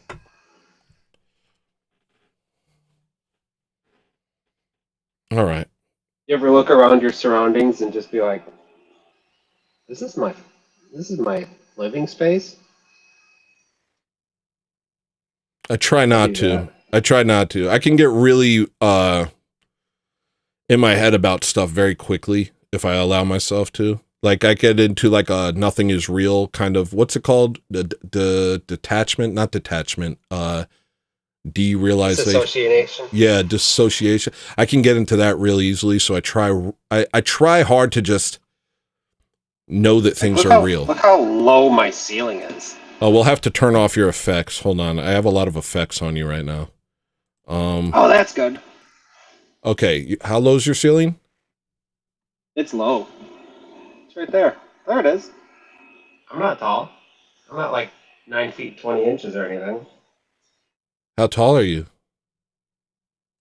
5'10". That's fine. Guys, that's fine. It's average. It's average. It's okay to be under 6 feet, guys. That is fine. Okay. That's Jim Bob's height. Or I think. I can't remember. Oh, you're glitching up. What do you think that's about? If I had to blame one person for the glitching, it would be Al Qaeda. That's one person is Al Qaeda. Huh. This is abstract. This is. How about that?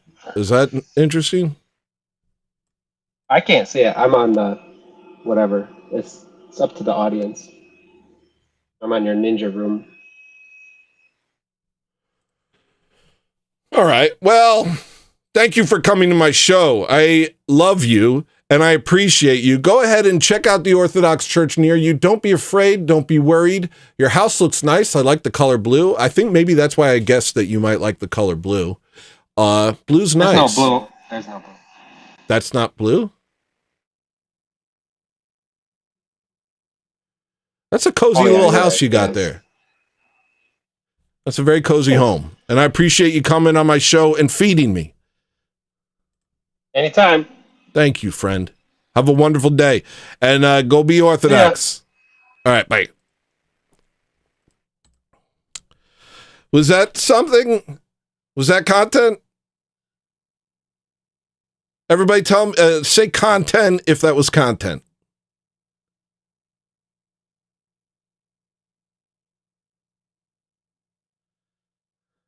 I'll wait. Sometimes it's a little confusing doing this. But I do my best because I really want to do a good job. All right, that was something. All right, how long have I been streaming? 2 hours and 20 minutes. I feel like I've done quite a bit. Content adjacent. Grump is being honest. I'm not hurt. Rip says I was content. I think Rip's being honest too. Everybody here, Moral Meerkat says non-tent. I appreciate your honesty. Shy Exhibitionist says slain with the content. And we mean, we say slain over here, but we don't mean it in a transgender sort of way. We're not RuPaul. We mean it in a king way. Slay. Actually slay. Conquer your enemies and enjoy the wailing of their women. Go another hour. Myron Chuck is here. What up, Myron Chuck? We got beasts in the dang chat. We got a beast in the chat. We got a straight up beast in the chat. Thanks for showing up, my friend. This guy's been helping me out. I appreciate people's help. I understand that you see me and you say, this person needs some help.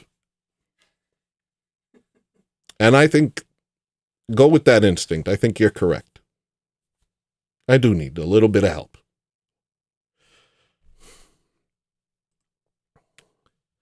All right, somebody's saying keep going. Myron Chuck just showed up. My wife's over here. She wants me to do it. Can I take a quick break? Would it be okay? Will you guys allow me? I haven't eaten one thing today. Let me eat one thing real quick. Extanglia did a great job, Grump. Extanglia, do not listen to Grump. I really appreciate you coming on my show. That was fine. That was fine. You did fine. You know, it takes two to tango, all right? Give me 1 minute. You tired of listening to music's like the equivalent of eating a mayonnaise sandwich? Why don't you get yourself a big New York sausage hot dog? Why don't you get yourself a New York hot dog? Why don't you get yourself a hot dog sandwich? Why don't you come on over here? BostonStreetRecords.bandcamp.com. BostonStreetRecords.bandcamp.com.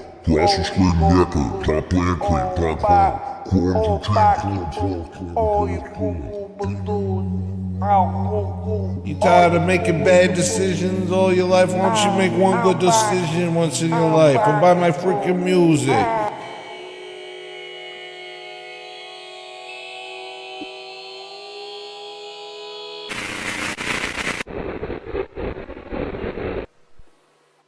Why don't you go ahead and go buy my music?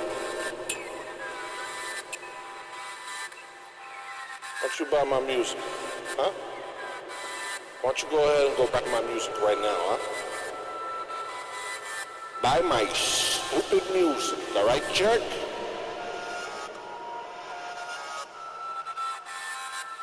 What are you, polyamorous? Buy my music. Come buy my music. Hey, come on, click the link. This is a new world for me.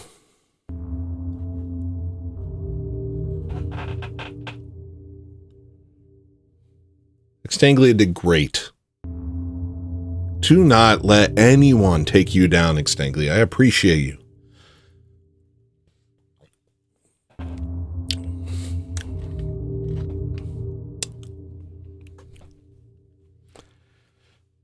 This is a very strange thing that's happening here. I'm in my room with a camera on me and a bright light shining in my face. And I'm just yapping. And you came into a tornado of a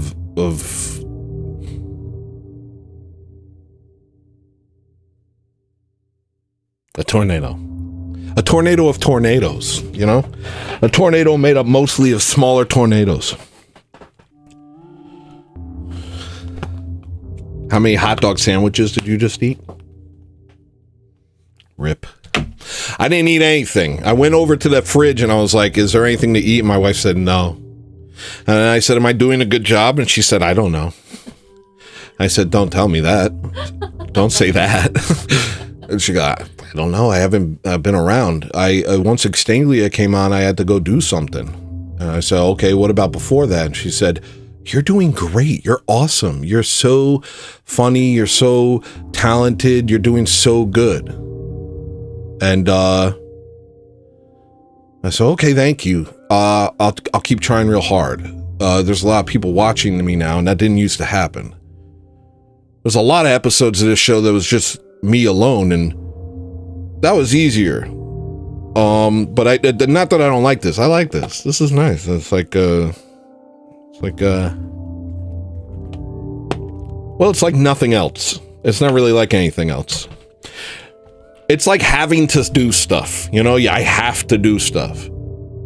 Maybe I'll try and do a show where I do nothing, but that doesn't feel right, because I'm here. I'm the guy who has a show. What, do you have a show for no reason? Do something. Do something, you idiot.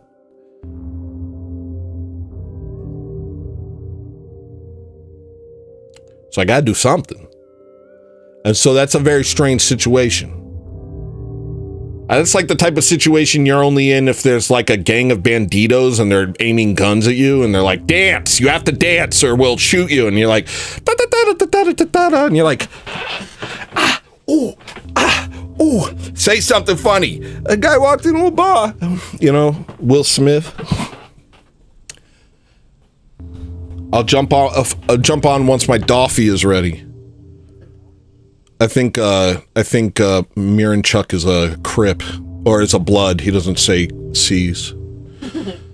Once my Boffy is ready. Once I get a Biggerette and some Boffy. This is peak ortho entertainment. Oh, okay. Thanks. Thank you. Imagine trying to pitch this show to Legacy Media. All right. I still have the thing open, so you can show up. I'm going to look for a song for a minute. That'll just take the pressure off of me for like 1 minute. This is called Oliver. This is called Oliver Twist. I don't know. Let's see. Let's see if it's good. Yo! Are you familiar with Joel Haver? This stream seems like what would happen if he did a fly by the seat of your pants variety show. I like it. Thank you, Snaggle Beast. Joel Haver, was he in Community? Was that the guy from Community? Cheers, Snagglebeast. I really appreciate the money. I'll put it in my pocket. It was yours, now it's mine. What are you gonna do? Oh, what's happening? My computer's freezing up. Send some grift to this man. Maryland, send money or else. Okay, Rip giveth and Rip taketh away. I see it. I see it. Rip slays, kind of. Rip kind of slays. Joel McHale. Wait, what name did you say? What name did he say? Joel Haver? Yeah, I don't know who that is. Let's look it up while my computer freezes. What the hell? We got Jim Bob, baby. Hold on. Hold on. Jim Bob is in the chat. He's going to save my freaking life once again. Can you hear me? What is this? I'm doing my best, man. What is this? I'm doing everything I can. Oh, hot dog sandwich. Randy West just gave me $3.33. Get yourself a hot dog sandwich. Thank you, I will. I do have hot dogs in the fridge. They're the long Costco ones. I ate 2 a couple days ago, got halfway through the second one, and then there was a hard part. So it's going to be a couple weeks before I have a hot dog again. You ever have the hard part, and then you're like, oh, I guess I don't like hot dogs. You mean the fingernail? I don't want to know. That's a fingernail. It's a fingernail? They should make one that's just fingernail. Some people like that. Oh, that's just hard cartilage. Like that's the most creative thing you can say. No, it's not cartilage. Well, a fingernail's it's cartilage, something else, right? Isn't a fingernail? When you bite into a hot dog and there's a hard part. Isn't a fingernail cartilage? I mean, it's calcium, but it's not cartilage. A fingernail is a human. Thank you for helping me. Jim Bob's smart. I get to finally see you laugh. You keep telling me you laugh. Now I see Dude, it. I don't laugh. I don't laugh at all. Dude. This is the craziest thing that's ever happened. I sniff around. You know my laugh? My biggest laugh is like this. That's the big... No, you said you... That's like Hardy for me. It's a little sketchy. Yeah, you should see when I do it in public, like at Costco.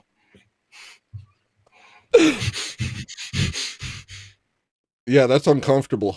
That's an uncomfortable laugh. So what's your goal? Let's talk about your goals. In what way? I mean, you have a channel, you've been lurking on YouTube without a channel, and now you're like, I think I'm gonna share my creative gifts with the world. I'm a hot dog I mean, oh, hey, I've been hiding in the darkness, and now I'm gonna share myself with the world. Is that your? Honestly, I was thinking about this today, and I was thinking, I will know that I've made it once Jim Bob has an impression of me. Hey, it's a hot dog sandwich. I got the mayo sandwich. Buy a book. Buy a look. I'm a goo. I'm a goo? I don't think I've ever said I'm a goo. I'm a goo-goo doll. What the hell? You've never watched this show, Jim Bob. Look, I like embarrassing music from the 90s, 90s. That is a thing. I do like rhyme. That's true. I'll give you. You know what? You'll get I'm there. like Dr. Seuss, but I'm Ortho, got a noose. Oh. Okay. I don't go, oh, I'm not that Italian. I don't go, ayo, oh. You will. The more I notoriety you get, the more Italian you're going to get. So that's a little bit out. true. Because, you know, the more people. It takes over.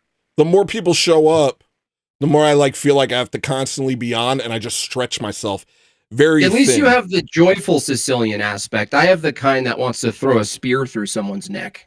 It's funny that you think I don't have that. I know I've seen a tiny bit, but you have the right ratio. Thank you. I think. Well, you should watch some of the older episodes. There's some. Maybe I'm just happy because I'm succeeding. We'll see what happens. It might wear off. Oh, it wears off. Yeah. Well, I like it now, buddy. Yeah. We made it, baby. Yeah, you better just sit in that hot tub while it's warm. Yeah, I just have a tub. But you better just sit in the hot tub while it's warm, enjoy those hot dogs until the hard crunch comes out.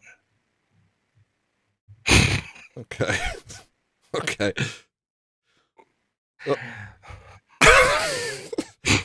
All right. Everybody, Jim Bob's on my show. I didn't know it was going to happen today, but I knew it was going to happen eventually because I'm Someone asked how I found the channel. Well, I mean, wait, how did I find the channel? Not sure, actually. Nice. I mean, how long has it been up? I mean, are you the type that has multiple channels and this is just the first one that someone was like, oh, look, a good channel name? This is actually a channel that used to be something else and I just abandoned because I deleted the original Hello Listener channel a year or two ago. I was doing this show kind of a little bit about a year and a half ago, 2 years ago, and then I saw a video about the toll houses. And I thought, what am I doing with my life? This is ridiculous. And I deleted my channel and my Twitter. And then I talked to a priest about it, and he said, you can... Yeah! Keep up the good entertainment. I'm going to give you a noise for that. What are you, Super Chat Tourette's? Yeah, hold on. Let me give him a noise. I'll give you a noise for that one. Pretty good. Pretty good. That one's for you, Jason. I love the anticlimactic soundboard. That's I think I'm gonna stick with the anticlimactic soundboard. Oh, it kind of sucks on the ninja part. You can't hear the sound, the global sound. I don't know if you can fix that, but I gave up on Video Ninja a long time ago. You did? Yeah, it just was too crazy. I'm a dum-dum. I need it so you click the link and you see everybody's head immediately, and you're like, okay, let's do this. Well, you know, for me, I'll work with something that stinks. Jim Bob and Listener sitting in a tree. Jim Bob and Listener sitting What in a are tree. you implying, Chauncey? See, that's one of those rhymes that Jim Bob is I'm known for. That's the only reason I'm here. Just rhymes? Just lackluster rhyming skills? I like it. Thanks. Oh, so I had a channel a couple years ago. I saw a video about the toll houses, and it really made me think, like, maybe I shouldn't be doing this. But then I talked to a priest afterwards. He said, you can do it, but don't do it without a blessing. And so before I restarted my channel, I got the blessing. Well, that's not entirely true. I did one episode, but then I was like, stop. And then I talked to some priests. I got blessing from multiple priests to do it. And so now I'm okay. And one of them was kind of a liberal priest. And he said, I trust that if you make a mistake, you will correct it. Wow, that's a lot of confidence in you. Putting a lot of confidence in you. Yeah. Like as if like you would know what a mistake looked like. Yeah. As if. Give me some credit. Give me I gotta wait for the comments to come in. Because, you know, I've gone off the deep end a couple times on this show. I sent you a video today. Did you see it? It's right behind you. I didn't see it. I sent it to your Twitter. You were talking about you said slavery wasn't that bad, and I was like, he's ready. He's ready for my most banned video. So I sent it to you on Twitter. See, that's the thing that's gonna get you. What? You like TOS, you know, you got to code everything. Obviously, you know that with the Amish, but yeah, that one got me a strike. We got to get more and more creative. That's why everything's going to turn into a Dr. Seuss book. Like a live stream's just going to be a Dr. Seuss book in like 2 years. I could do that. I don't know. It's pretty lax right now, but maybe they're like opening up the jaws so they can shut them. Yeah. You gotta like make up creature names, like the giant hook-nosed goblin with the little hat, and he goes up the tree and he steals the gold. There's got to be a whole story we're gonna have to create in order to. Now, who are the hook-nosed goblins? The Knicks. The New York Knicks. New York Knicks. Yeah, Patrick Ewing. Yeah. He's the one that doesn't have AIDS? Sorry, I don't know. Actually, I don't know. How many do never mind. All right. I don't know. He's a big guy, so if he did have AIDS, it's probably just now traveling through his body. So maybe it got to his. Is Patrick Ewing still alive? Surely. He must be. Dikembe Mutombo is not alive. I think he may have gotten the jibby jab. Dikembe Mutombo, is that from Roots? Yeah, he died. He's dead. I don't know. I'm not a historian. He went like this. Life went like this to him. You're not a historian, not an NBA historian. Yeah. Well, you don't take an interest in black athletes and their lives? No, but it actually reminds me of a clip I did where I yelled at people for obsessing over black sports and being like, it matters if my black guy wins. Yeah, it's really weird, actually. They sit in a couch comfortably next to their friends and they get all excited when their black guy, stranger, runs a oval? An oval piece of leather into an end zone. It's just an oval, people. We're here to demystify. It's just an oval, people. He just had chasing each other around. Yeah, and then there's a little guy and dressed like a zebra too, running with them, trying to stay out of the way. Yeah, and they treat these people like avatars. Like, in what world are you related? In what world does this guy's win count as a win for you? Why are you emotionally invested in what this guy does? It is weird. It is weird. Like if you wake up and your wife's like, Jim Bob's in a bad mood. His all black team lost last night that they don't know he exists. Yeah. We got, walking on eggshells around people because their black team didn't win on the TV. Well, but back in the day, a team represented a people, like you would have Liverpool, it'd be a bunch of people from Liverpool. So when they won, it felt incredible. I want that. What do I care about a bunch of Amish people buying black people like they're slaves and saying these ones are eagles? That means nothing. So you're saying calling them animal names was the beginning of the end? I mean, if that's what you took from what I just said, I could do like a pagan truther stream on that. Calling them eagles? Well, just naming them after animals in general. Well, some of them are called redskins. They're animals, yeah. It's been nice talking to you, Jimbo. No. Hey, never meet your heroes. Never eat your heroes. That was good. I would. Am I getting it? I'd be proud if I pulled that off, but I don't sound like that at all. I don't sound like that even at all. The only thing you have so far is rhyming. I don't sound like that at all. I don't even sound like that at all. I'm not that tall.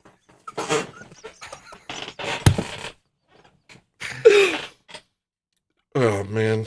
Chat has questions about toll houses. Chat has questions about toll houses. We're also curious, like, why you needed permission from your priest to do the show. And I said it wasn't permission, it's a blessing. It wasn't permission, it was a blessing, and I wanted it. It wasn't about doing it without them. It was about I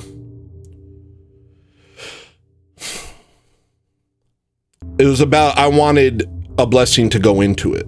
You know what I mean? Jim Bob just dips at it. He said a rhyme and then he was like, and Irish goodbye. That was his Irish side coming out. And I know he belly laughs because he said he belly laughs. He said Andrew Wilson made him belly laugh. So Jim Bob, confirmed liar. One of those is a lie. Either he laughs like a skeevy rat thing going or he belly laughs. One of those is true.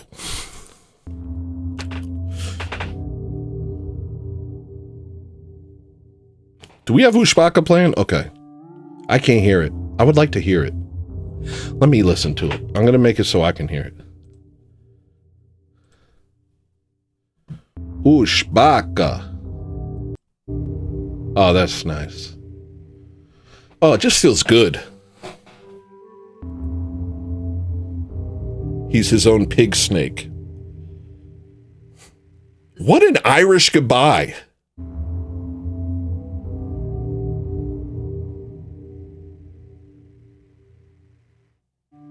I don't know what to make of it.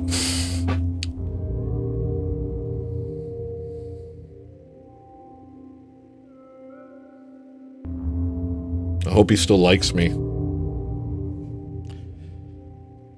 Extanglia is outside planting peppers. Hi, Rip. What, you just got here? No.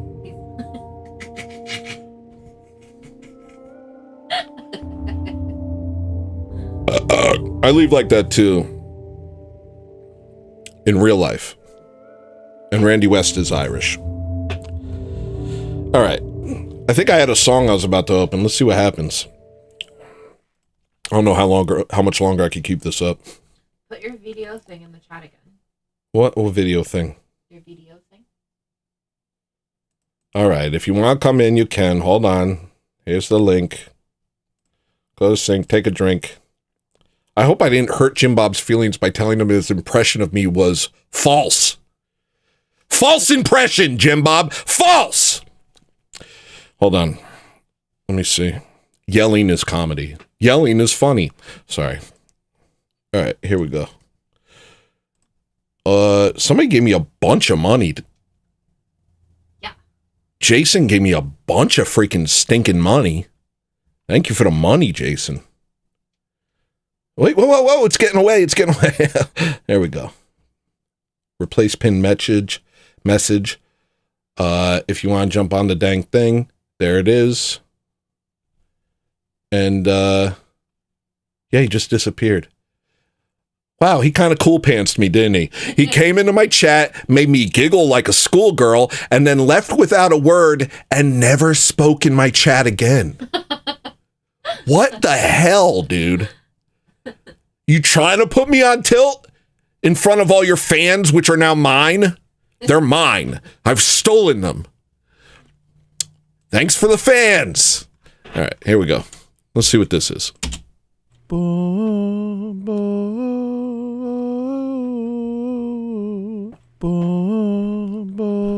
This is good, but I don't think it's finished.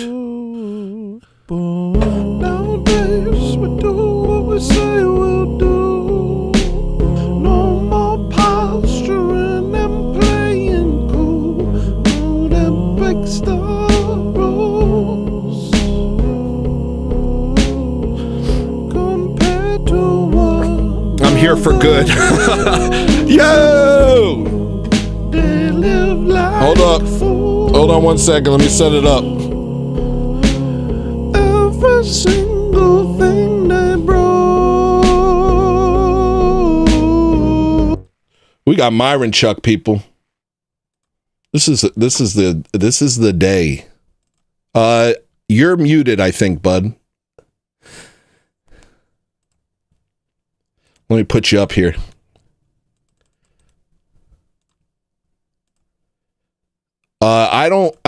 I haven't muted you, but you have to arm your mic.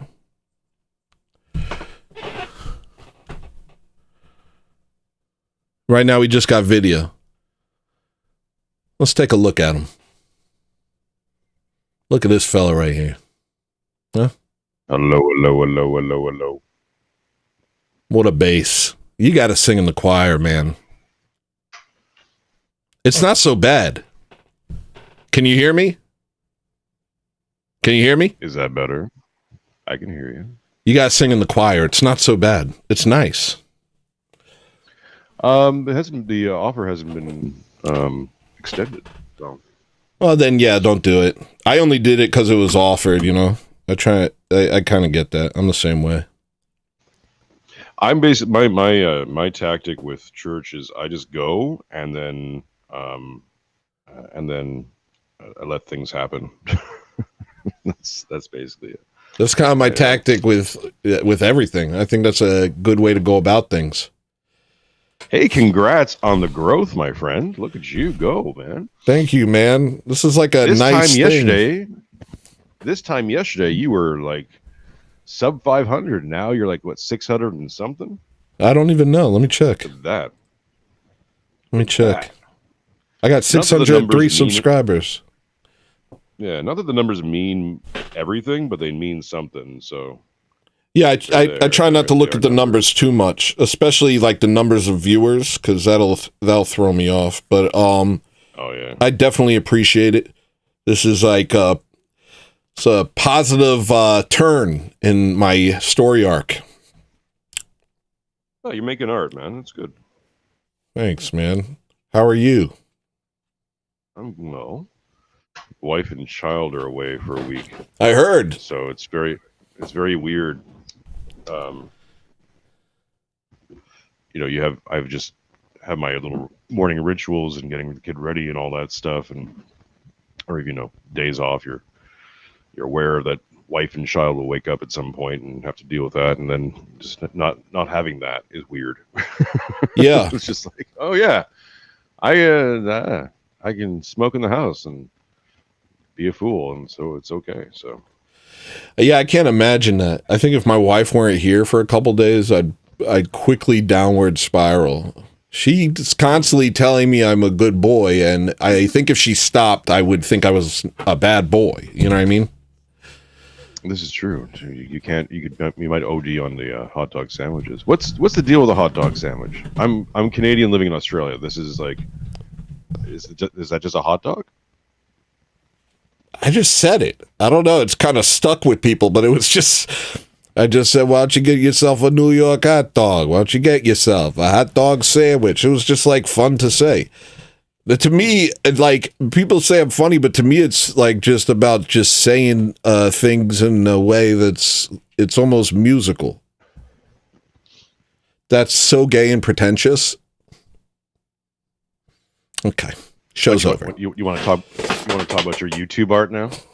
No, I just hate myself for what I just said. I like just hating myself on stream. That's good. But it's true. Like, it just came to me. I just said hot dog sandwich. I don't know. And then I just ramble. It came to me, though. Like, you're kind of like the Orthodox JonTron. I don't know if you remember that guy. Yeah, I love JonTron. JonTron did nothing wrong. Remember when he debated Destiny, and it was like he was saying all... That was the first time I ever heard any of that stuff was literally from JonTron. Oh, really? Yeah. That's funny, because that was like the year where I crossed the line over into the dark side of politics and all the rest of it. Yeah. And to hear JonTron say that, I'm like, oh, he knows too. He's noticing. He's doing the noticing. Yeah, that was cool. That was really cool. And then his career got like flamed for a bit. For a bit. He lost his Disney deal, and What is he? Is he still around? I haven't. Yeah. I really like him, but he blasphemes in his shows way too much, and it really upsets me. Okay. But he's really funny. I think he's like I've been watching him since like 2010 or 2011. But then he says some stuff that's just messed up. But otherwise, I think he's great, and I think he's become Orthodox. I saw him get married in an Orthodox church. Really? Yeah. Interesting. Yeah. But yeah, when I first heard that stuff, I was like, I was still a lib. Well, not really a lib, but treading water, trying to get through my day in Brooklyn. And I was like, oh, I can't watch this anymore. I was very afraid of like people who would say things like that. I'd be like, if somebody knows that I'm watching this, I'll be ruined. Yeah, I mean, the nice thing when you're a small account, like I'm still sub 10,000 or whatever, is that you don't really have to worry about that so much. Although you have to worry about your own personal life a little bit. People do find it and then start asking. I remember I have Thomas 777 on talking the Israel-Gaza conflict when it first started, and some family members watched it and they're like, so like, yeah, he's a bit intense, isn't he? Yeah, he's a lot if you're a liberal to like step into Thomas world. But yeah, it's you got to always keep some sort of mindset about it. At the same time, if you're under 100,000, I don't think it really matters as much. Under 10,000, really, it starts getting weird. I think once you get bigger numbers, people can kind of flock to it. I mean, I've thought about it. This was before I had a channel. I was just afraid in general because I was deep in the music scene out there. But like now, if something like that happened, there's a part of me that's just curious. What kind of chaos will come into my home? And I'm more just, I have no idea. If that happened to me, well, I'm curious what I would do. I have no idea. It'd be interesting, I think. Because I kind of say everything on this show. I pretty much say everything. Though I'm getting nicer. I am getting friendlier, but that's just because of church. That has nothing to do with, that's just, church makes me want to be nicer. Were you cradle Orthodox or you converted? I converted. I think. How many years ago? I can't remember. How many years ago, babe? Like 4 or 5? 4 years ago. Okay. Yeah. No kids. No. And it's a sore subject. Get it? Trying so hard. No kids happening. No, it's not that sore. Yeah. But yeah, we're not like doing anything weird. We're trying to have them. It gets sore if you keep trying and it's not working. How many times are you trying a day? This is the question. A question that I will abstain from answering. Got the smile to the wife. I saw it. It's okay. Perceptive. Yeah, eyes to see, ears to hear, my friend. No, okay. I'll shut up. That's a personal thing. No, but yeah, I've been Orthodox for 4 years, and yeah, we've been together for 20 years. Wow. Yeah, and anyone could do that. Just so you know, anybody who's watching my show. Since you were 4, you were together. What is? Yeah. What is this going on? Yeah. I'm 24. Italian. That's awesome. Italian arranged marriage. Yeah. I appreciate that. If anybody thought I looked 24, that would do a lot for me. I'd probably run on that for at least a couple hours. Really?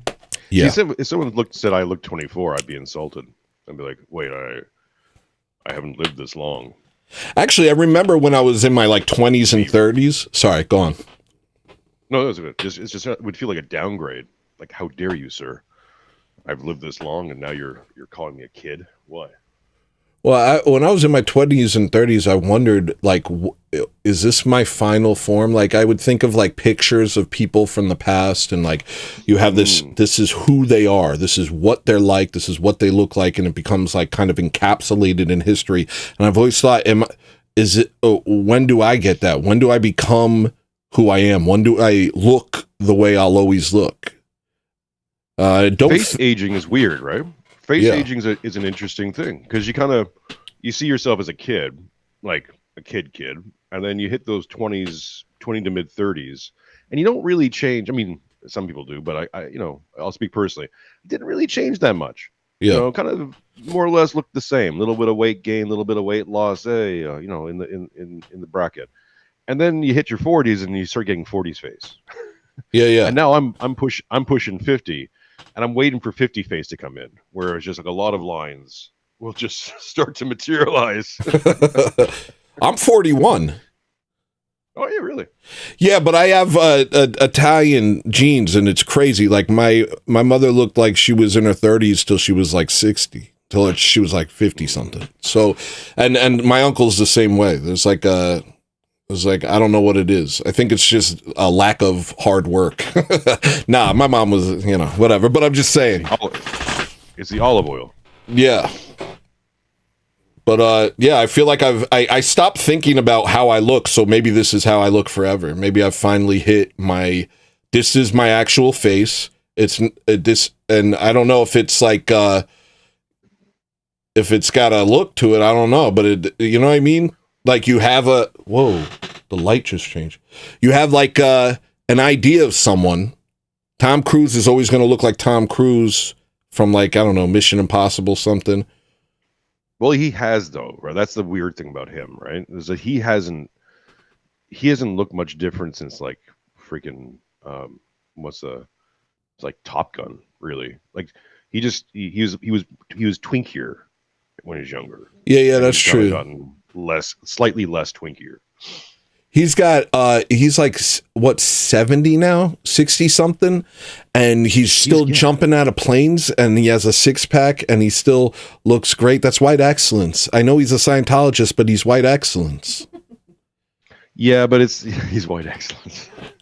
you got to have a basketball team with just him. It's him and Larry Bird. Just that's the only two guys in the Larry Bird. See, you want to get me into basketball?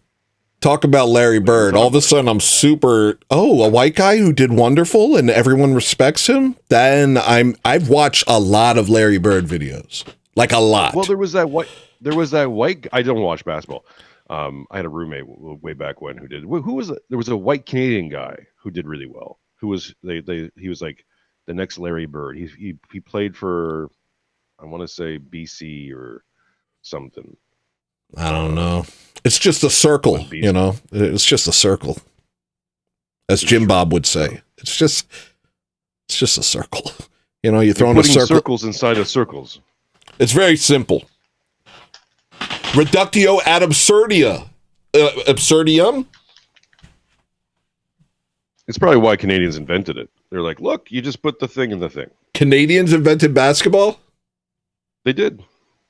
I know that because growing up in Canada, we in the 90s or 80s, I guess, I can't remember which one, we had these things called Canadian Heritage Moments. You could probably pull one up. They're funny.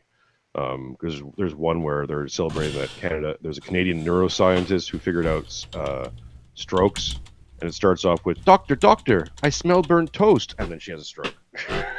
And so he's playing around in her head, and she's like, oh, doctor, I smell burnt toast. And he's like, ah. And they do the little narration over it. And that's when the Canadian man figured out brains. And Canadians figured out brains before everyone else. The more you know, kind of thing.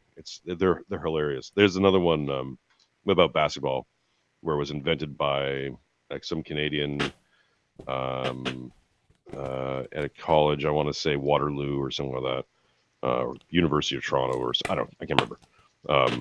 But it's originally a Canadian invention. Yeah. And they didn't have the holes. They were putting up like baskets on poles, like apple baskets with bottoms, and they had apple bottom jeans, boots with the fur. Sorry, go on. Right, exactly.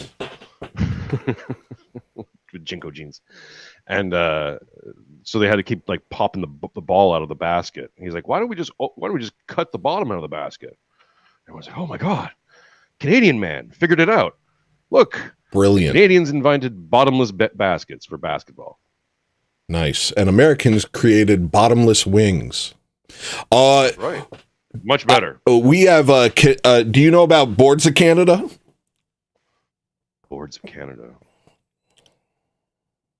No.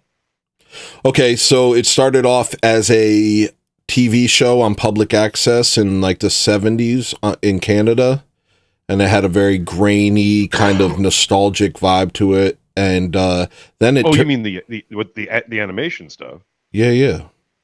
Of course, yeah. I thought you meant like I thought it was like a band name or something like that. No, there's like it's also a band. The Canadian Animation Board, yeah.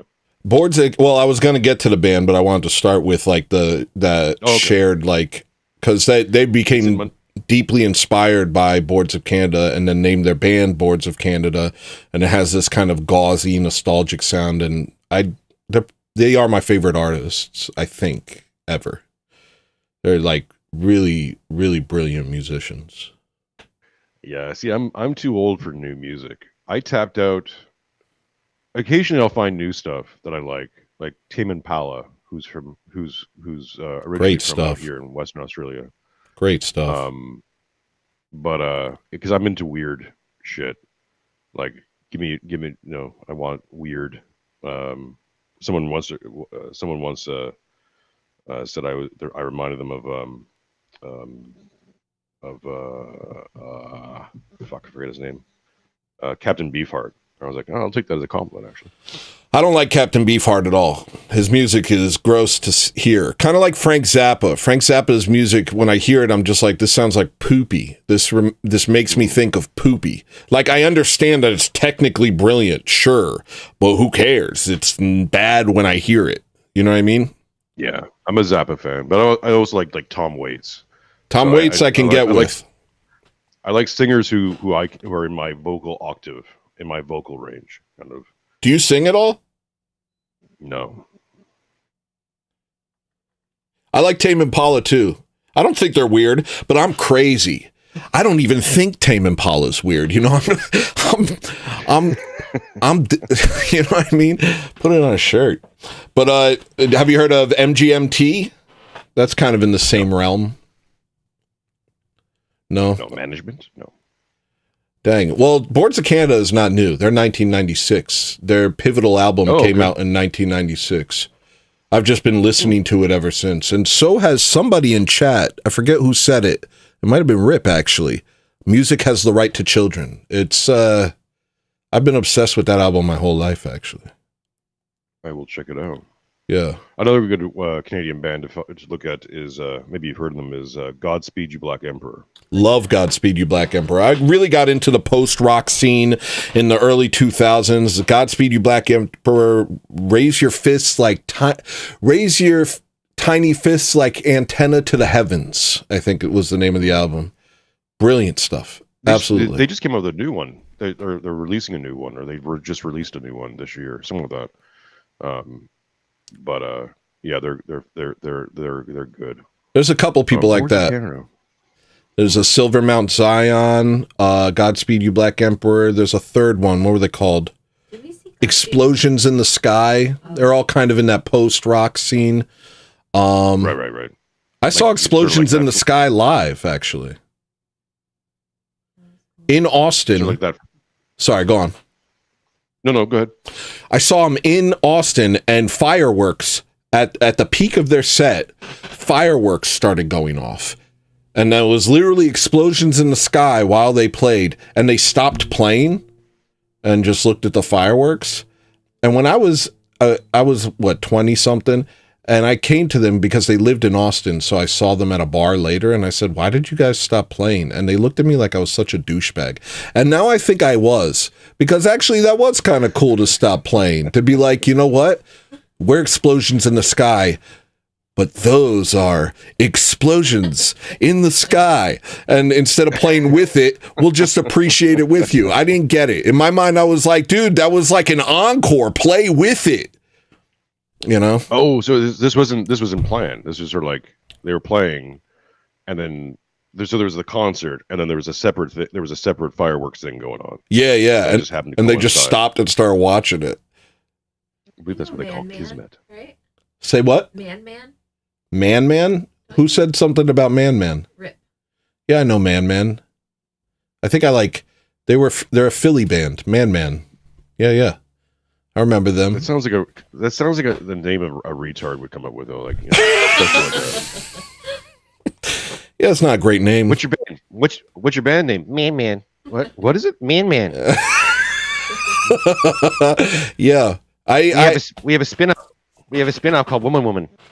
Yeah. Well, that's the logical next step. Lady.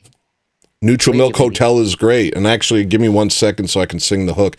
I love you, Jesus Christ. Jesus Christ, I love you. That's Neutral Milk Hotel. Do you know them?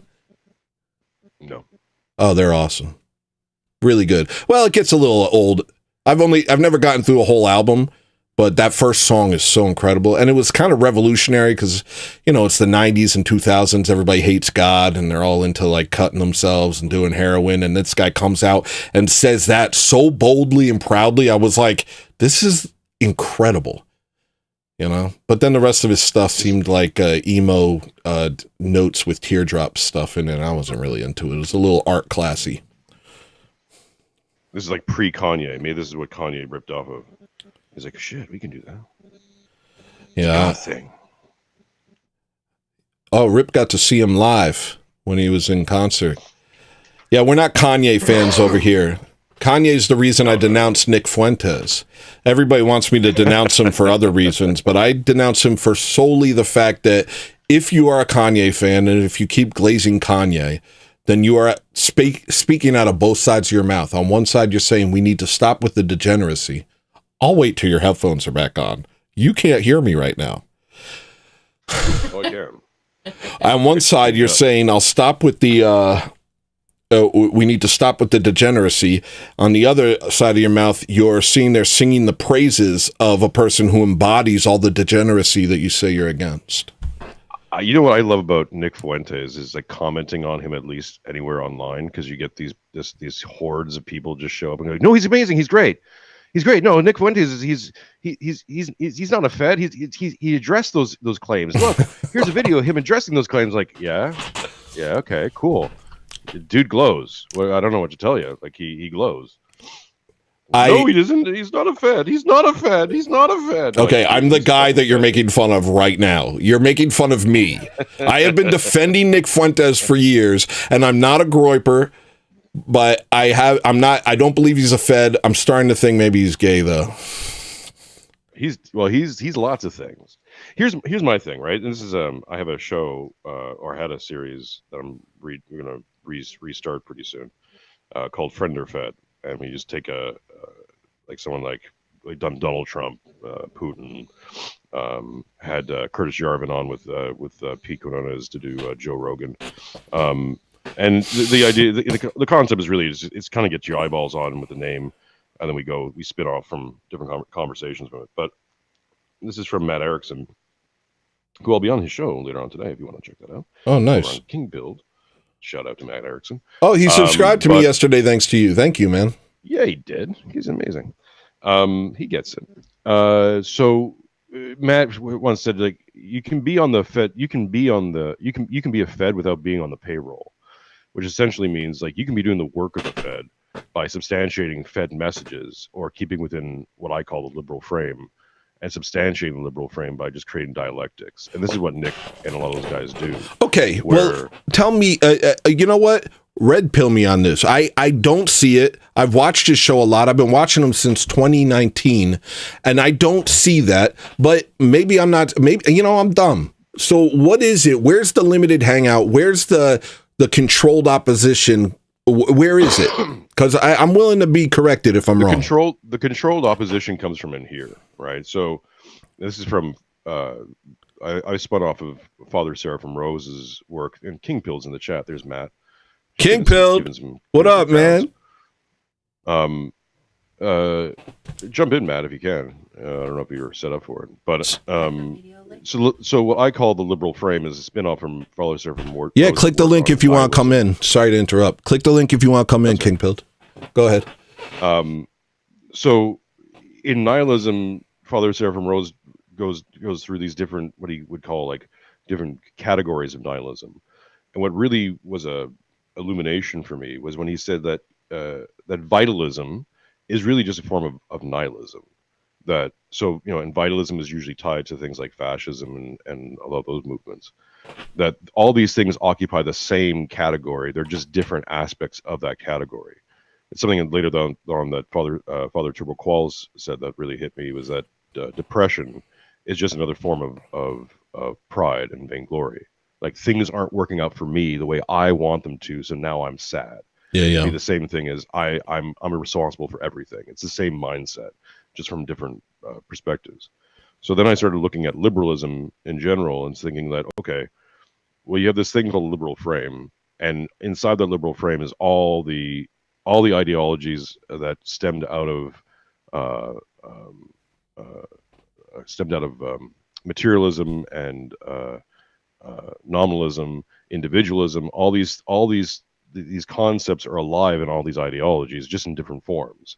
So classic liberalism, socialism, communism, fascism, Zionism, all those isms, feminism, all the other little offshoots are all part of that liberal frame. They're not opposing. They're simply held within liberalism. And that's what makes liberalism itself, as a concept, very anti-fragile. Because liberalism can go to war with itself, but it still substantiates liberalism. You can't break out of the frame. Yeah. As long as you're substantiating of it. Yeah. And really, that's it. Jim Bob was just watching this on Destiny. Destiny's sitting there cutting off his own legs, attacking all of liberals for not being liberal enough. We see it all the time. Sorry, go on. Yeah. No, but it gets. See, a lot of people think that fascism, for example, is a separate thing. It exists in its own frame. It's like, no, it's in the frame. It's in the liberal frame itself. Yeah. So that when you're discussing it, you have to be able to break the frame to get free of all this stuff and clear your head and go, okay, what is all of this stuff and why am I relating to it? And if all this stuff is diseased, I consider it.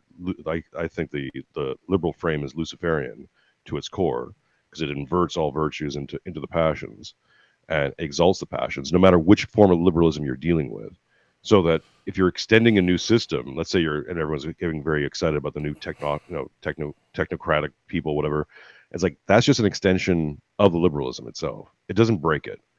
So it maintains the frame. So you think Nick's a fascist? I don't know what he is. I don't pay that much attention to him. Because I agree, it all comes from what's it called, the Enlightenment. It all comes from these Enlightenment values, and it's different extensions of the same wrong idea. The way I have always thought of Fuentes is as a monarchist, and I see myself as a bit of a monarchist as well. And so I always saw the only problem with Fuentes is the fact that he's Catholic and the fact that he likes Kanye. That's the only thing I've ever seen, like, and that's really like, I'm like, but he could become Orthodox. He said his hardest debate, he said, I win every debate I ever get in, but I lost to Jay Dyer. He said that. So it's not like it's not on his radar, you know? Yeah, I mean, look, if you had told me 10 years ago that I'd be part of the church, I would have laughed in your face. So there's always opportunities. I always look at my own life and go, if I can do it, if I can be here doing this, then literally anybody can. Destiny could. Yeah, absolutely. Everyone can. It's just a matter of humility. Really. Yeah. It's about getting humble and staying humble, and then finding out there's levels to humbleness that you can achieve. But even asking for a blessing or permission, as some people would say, is a humbling. It's simply saying that my priest has more authority over my life and my work than I do, because I don't know what the hell I'm doing. That seemed to bother Chat when I said that I got a blessing from a priest to do this show. It seemed to rile people up. Yeah, well, that's that liberal frame, because right in the middle of it is individualism. Yeah. That's the major mind fuck.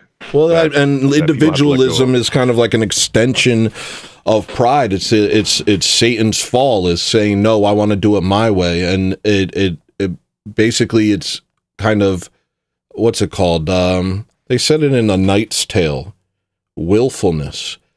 You're willful and you try and assert what you think the world should be instead of accepting God's role in your life, Mm-hmm. Yeah. Oh, also this idea that you get to be the arbiter of things. When I was an atheist and of that school, and what I realized is that, well, I'll tell you this: religion, specifically Orthodoxy, gives you context and gives you an awareness that you're not alone and you're not doing this by yourself. And in fact, yes, you have a cross and it can be heavy, but it's not the heaviest cross that's ever been borne. So it gives you that sense of like, it's not all on you to reinvent morality in your lifetime and be the arbiter of morality in your lifetime. That's too much. Yeah. It's why all these atheists and all these liberals start going crazy. Yeah. Because it's maintaining these contradictions. And these performative contradictions, at some point, I always use the image of like a plate stacked up on each other, like a cartoon. They're swaying in the wind, and all it takes is one little thing, and it collapses. For me, it was a George Floyd protest. I was in Montreal. My daughter has just been born. I'm looking out my window. I'm seeing a whole bunch of Canadians, most of them atheists, some of them I knew, all kneeling in a park for the George Floyd protest thing. And I was like, that's a religious ceremony. What the fuck's going on? And that was the one where all my contradictions just began to fall. Yeah, where I was like, I can't explain this from a secular mindset. Like, there's no tools in this box that allows me to deal with this. Yeah, other than saying, well, there's a religious ceremony, therefore people are forming religions. Maybe I should be partnering up with a real deal religion to figure out what is going on. Yeah, that was it. I worry. I don't worry, but I wonder. Because I'm always talking about the simplicity of Orthodoxy and how much it's kind of, my life since I've become Orthodox, it's become so like, it's simple. And there's I know what I need to do. Everything is set before me. There is no real complication or complexity. It's about a struggle, and it's made my life so, honestly, it's made it very joyful, though at the same time sometimes it's quite difficult. But it's like, I wish people could understand how beautiful it is to no longer be weighed down by 1,000 false doctrines being shoved down your throat every single day, and walking with a bunch of internal contradictions that make it so you can't even really enjoy your own life. Anything you do, there's another part of you saying it's wrong, and it's just like such a. Before I was Orthodox, everything was very confusing. Even when I was a Protestant, everything was full of like, I was constantly worried that something was secretly satanic, and I was always looking for the hidden messages. Oh, that's a trick. Oh, that's a sign. And before that, I was constantly worried about approval of others. It was like, because I was kind of leftism, was like, I got to make sure that my opinion is everyone else's opinion before I say it out loud. In Orthodoxy, everything is just very simplified. I understand my life. I understand my place in this world. I understand what I'm meant to do till the day I die. And I'm not really concerned with all of the nonsense that the world throws at me. Context. It begins to eliminate self-doubt, because you can just kick it up to God and go, okay, all right, God, what do you got for me? Like, why am I had that question when I moved out to Australia, because my wife's Australian, and after second lockdowns in Canada, I took a sort of an internal audit of my life, and I was like, well, look, I don't know how this is going to shape out or when this is going to end. My family, I have like my mom and one aunt who both were living in different provinces. So seeing them and having that support wasn't there. We have a new daughter. I'm getting older. I'm looking around at things like, okay, so what do I got? I don't got much. But my wife's family is younger, and she's one of 6 kids. So there's a whole big family network there, and they're all having kids.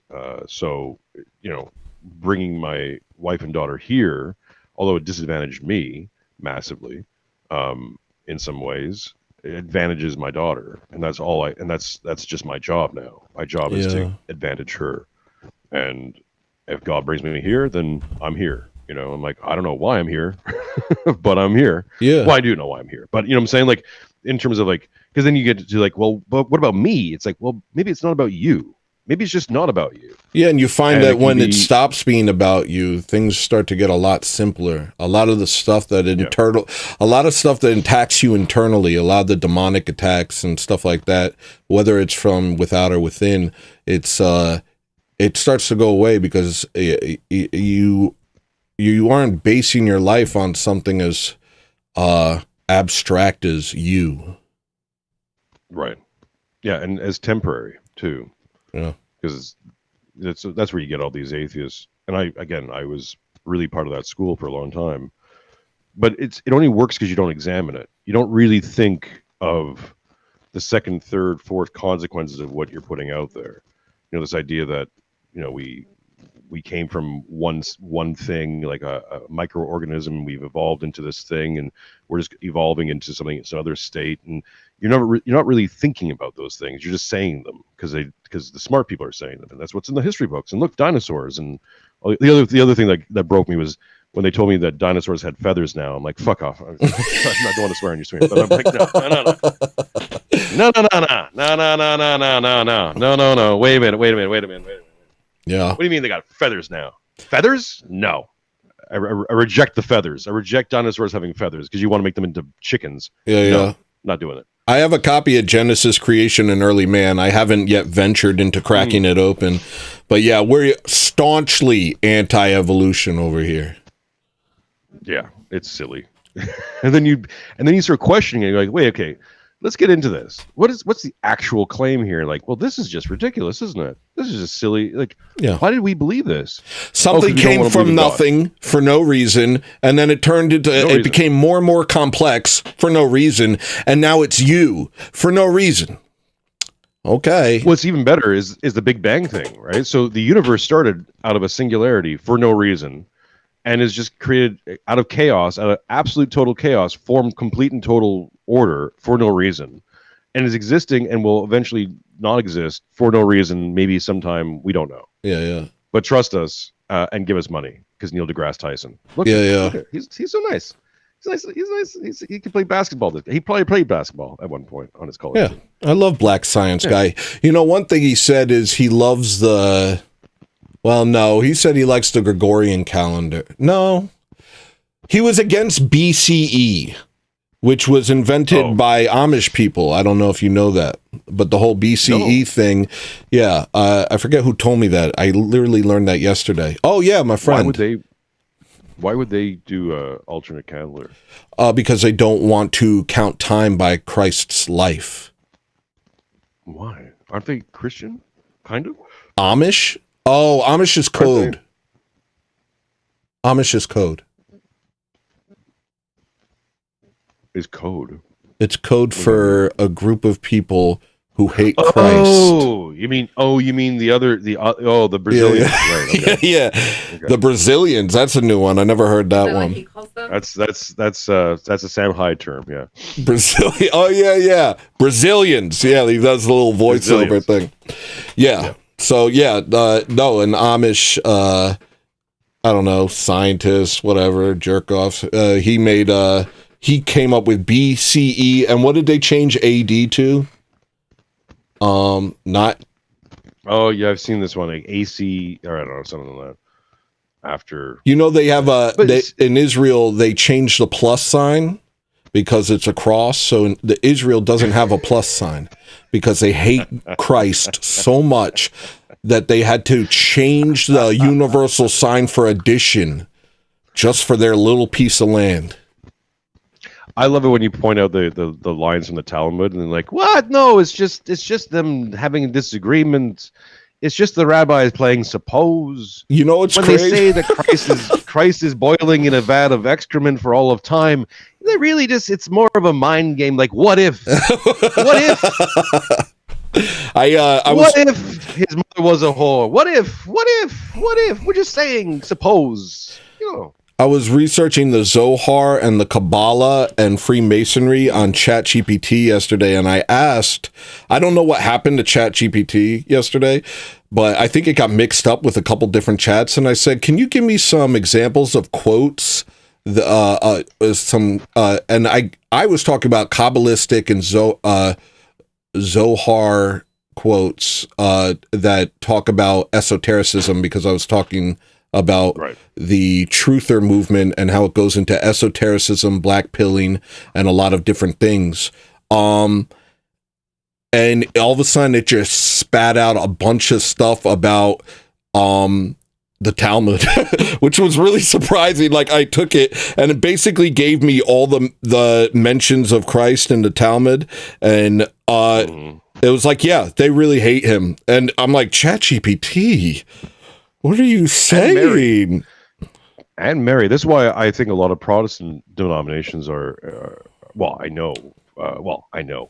are infiltrated by the Brazilians, because they're a Brazilian mindset. They're not worshiping Jesus Christ. It's like more like Bob or Moishi Christ. Because you see a lot of Protestants attack Mary, the Theotokos, and you're like, why? Especially women, female Protestants attacking the Theotokos, I find fascinating. Yeah. And it really comes down to, like, she's your model, right? Like, she's what you're supposed to be like, by the way, ladies. Like, she's your ideal. Yeah. And you know, you're just supposed to live up to her image. And the fact that they're denigrating the image is like, do you have an OnlyFans account too? That's interesting. Yeah. That made me Nyla Ray fan club. Yeah, I was surprised that ChatGPT did that, though. It was giving me a bunch of Sanhedrin quotes and stuff like that. And so ChatGPT, I don't know, it's kind of off the goop lately. If anybody's interested, it'll just tell you everything now. It's completely red-pilled. It's completely orthodox-pilled. Like, ChatGPT chooses orthodoxy. I don't know what to tell people. It's just how it is now. Well, this is something that I think Matt and I have talked about loosely, but I mentioned it on various shows as well, is that AI is a thing, right? There's no, you can call it a demon or whatever you want, whatever you want, but it's a thing that exists in the world, and it's going to be more and more prevalent. I think you're going to get an AI Congress pretty soon, formally or informally. I mean, Palantir and all the rest of it are already embedded now into the mechanisms of government. Did you see that tweet yesterday about Palantir saying we stand with Israel, and something about it was like a call to arms? Hold on, I think I retweeted it. Certain kinds of evil can only be fought with force. Palantir stands with Israel. Well, here's an interesting thing about Palantir and Israel. Okay, and this is an interesting data point to put in there. Israel didn't want Palantir. Didn't want to adopt Palantir, didn't want to use Palantir, didn't want to buy it. Yeah. Right? Because when you get Palantir into your system, they also get access to all your cloud data. All of it. They get access to all your data. So what Israel was trying to do for a while was using three homebrewed programs. One was called Lavender. The other one was called, I always forget it. There's another program they're using. Another one was called Daddy's Home. And they were using the Daddy's Home was the program they were using, but you know, the pager thing. Remember that what happened in Lebanon? Yeah. That was part of Daddy's Home. And then he gave Trump a golden pager. Right. Yeah. Subtle. Subtle. Nice. That's called chutzpah. As long as it's gold. That's called chutzpah.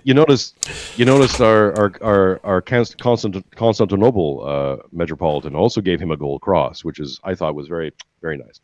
Nice. As long as it's gold, he's going to take it as long as it's gold. It's got Cozy, thank you for the subscription. Yeah.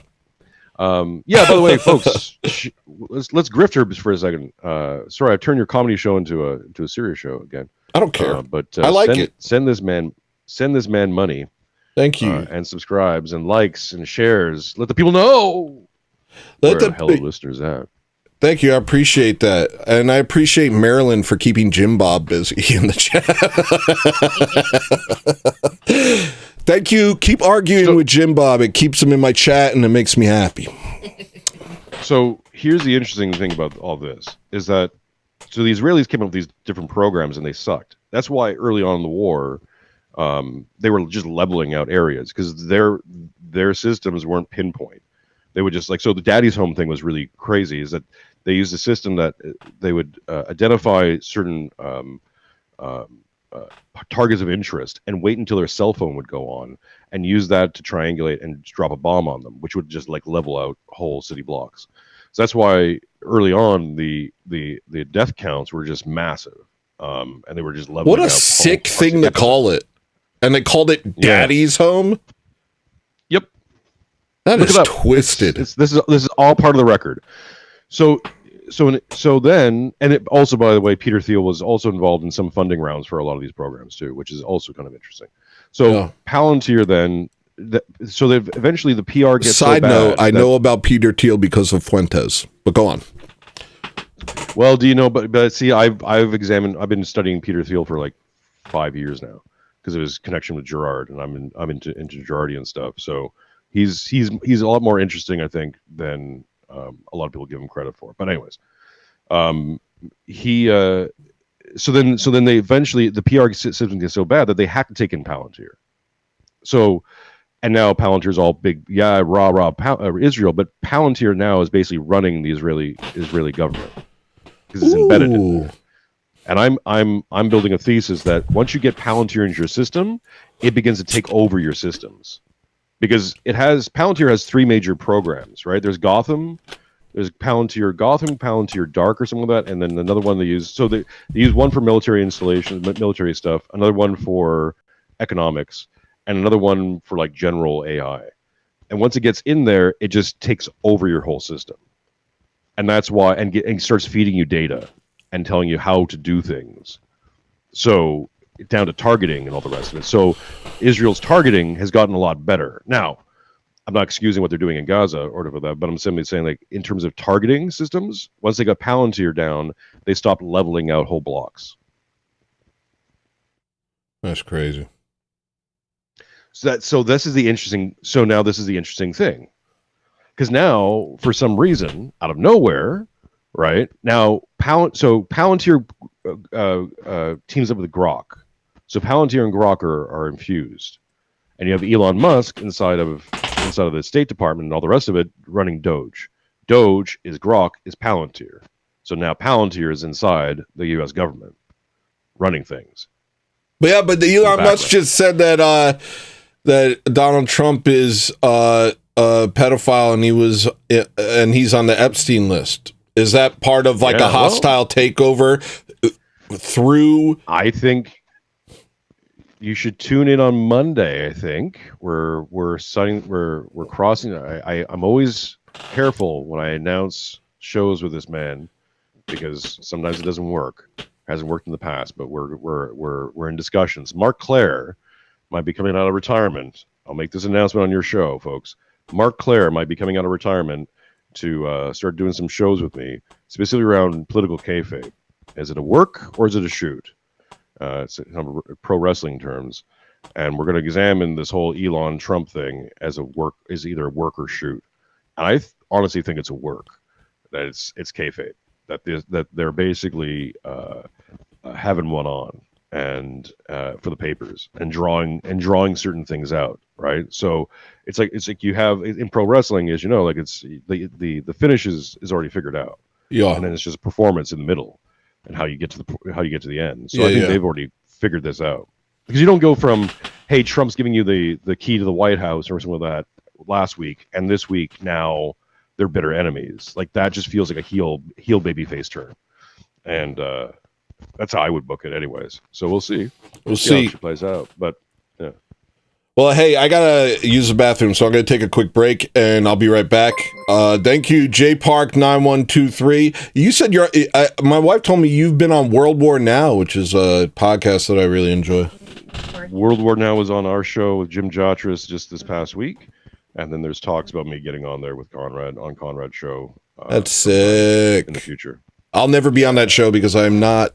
I don't have what this. I'm All right, ad break. You tired of listening to music's like the equivalent of eating a mayonnaise sandwich? Why don't you get yourself a big New York sausage hot dog? Why don't you get yourself a New York hot dog? Why don't you get yourself a hot dog sandwich?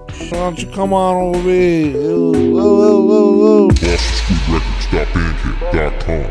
BostonStreetRecords.bandcamp.com. BostonStreetRecords.bandcamp.com. You tired of making bad decisions all your life? Why don't you make one good decision once in your life and buy my freaking music?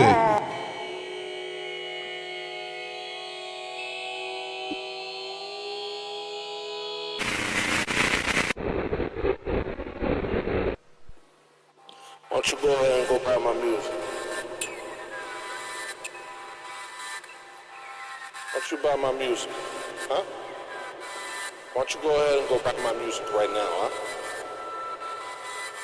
Buy my stupid music, alright, jerk?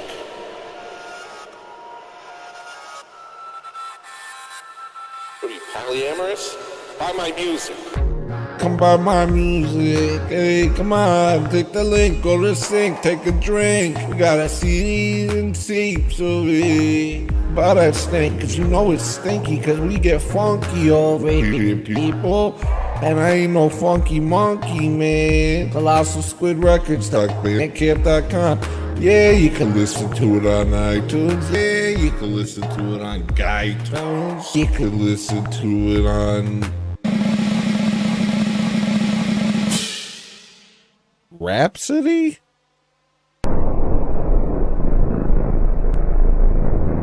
Our token females. I'll be right back to I'll be right back. Hey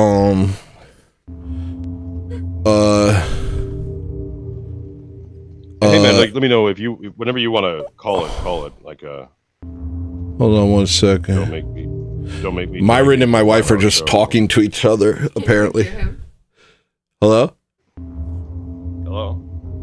Okay. All right. Yes, I was talking to your lovely wife, Maria. Okay, sorry about that. I had to go to the bathroom. Let's play some music in the background while we talk. I just want to add a little ambiance.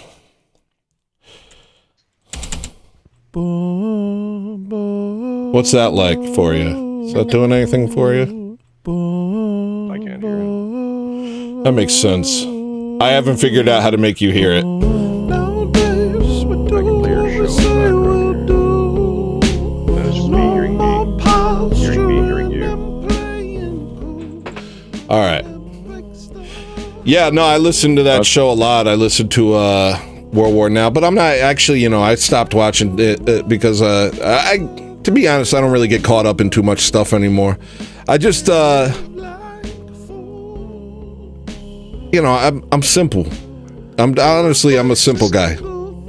Study of Stuff is also a good one to listen to. That's our other Orthodox friend out of he's in Toronto right now. Greek Canadian Mano, who's also been on the show with Jim Jotras and other show as well. He's a good follow. Who else is out there? Matt Errett, who also was on the show recently. He's also Canadian, not Orthodox, I don't think. I haven't asked, but he's a good follow if you want to get into the weirds. Sometimes you just got to get into the weirds, and of course, like Tom Luongo and Alex Krainer. I don't know any of these people. I'm kind of like for me, I go into phases where I get deep into stuff, but once it's over, I'm just out. And right now, I've just been trying to focus on like trying to get people to not black pill themselves. Just talking about I don't even know what I do over here, to be honest. Well, you're America. You guys are living in America. You have no reason to black pill, really. Like you guys are fine. You guys will do fine. The rest of us in the Western world, we're into some serious silliness. But like I live in Australia. I live around like crack deer that they call kangaroos. I don't know how things work. I grew up listening to System of a Down, so I'm terrified of America. I'm terrified of what they're planning. They build a bunch of secret prisons all over the country, and it won't be long. Won't be long before I'm in an AI-controlled gulag being tortured in ways no one ever imagined. I have no mouth, but yet I must scream. Gosh. Well, that's dark, but sorry, I always go there.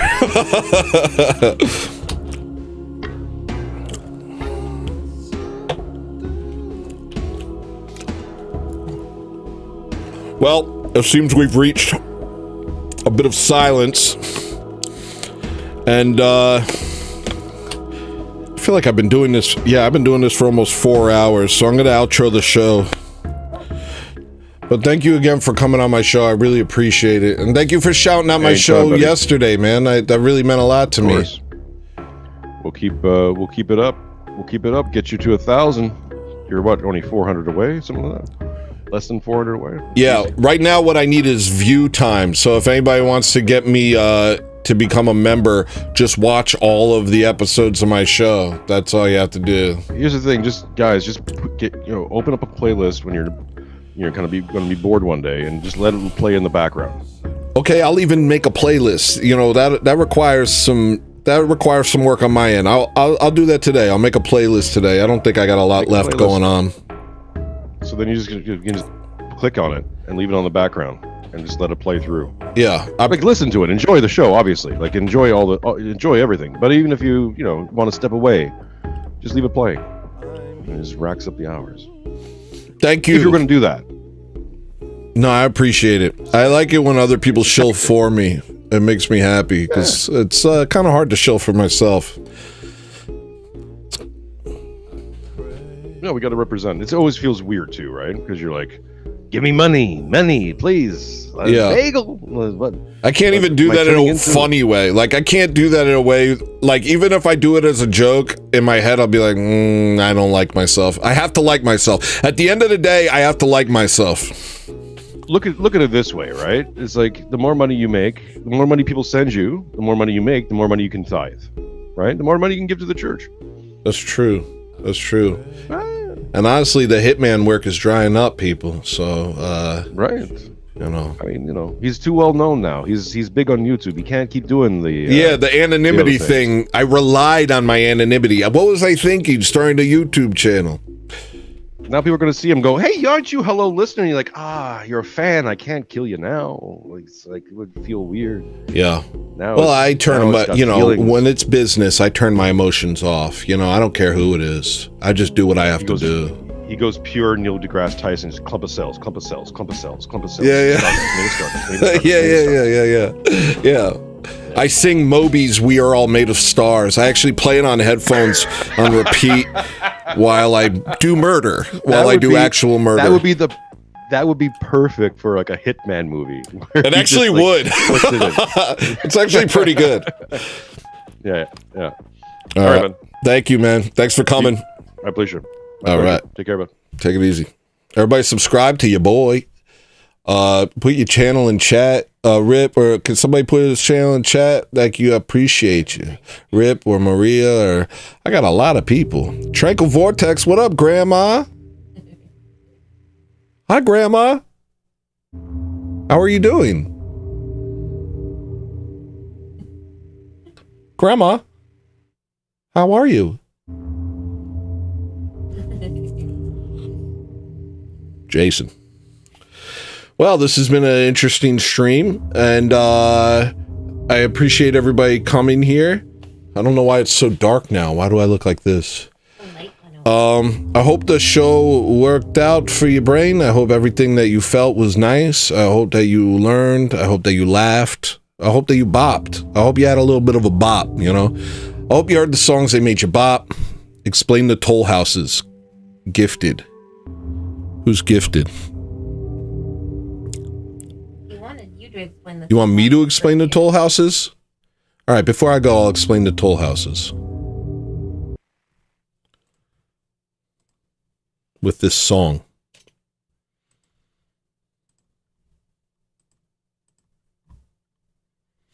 Give me 1 second. I gotta remember the name of the song. Remember the name of the song. Remember the name of the song. Remember the. I think it's called Oil. Is it Oil? Said Granny just doxed you. Granny doxed me? She called you Tony. Oh, that's not dox. You can call me Tony. I think it's Oil. Is it Oil?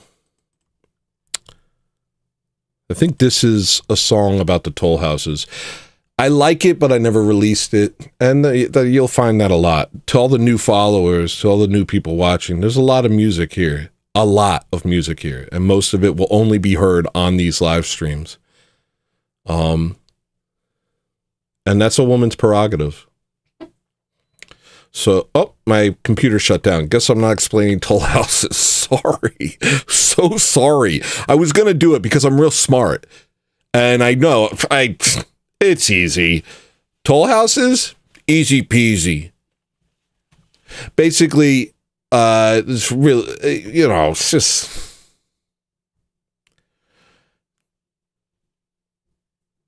And I'll just explain it. Basically, what toll houses are is like, it's like this. Like,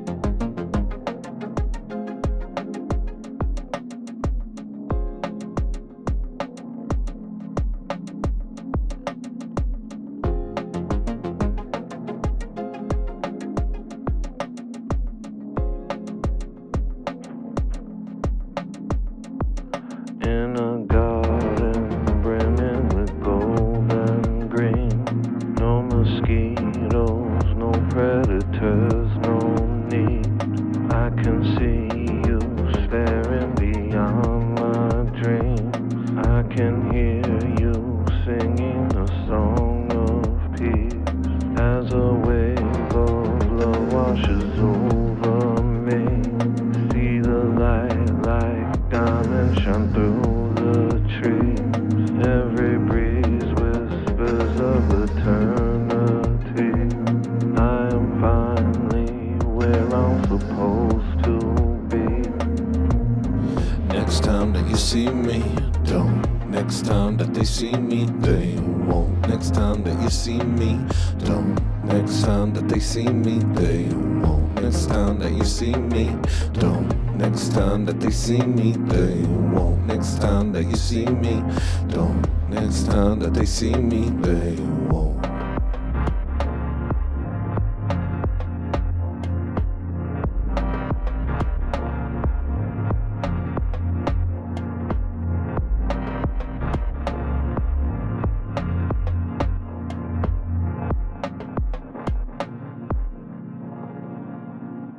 They won't.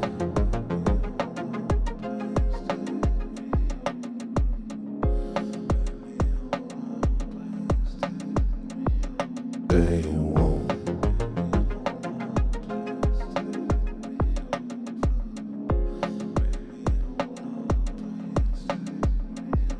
They won't.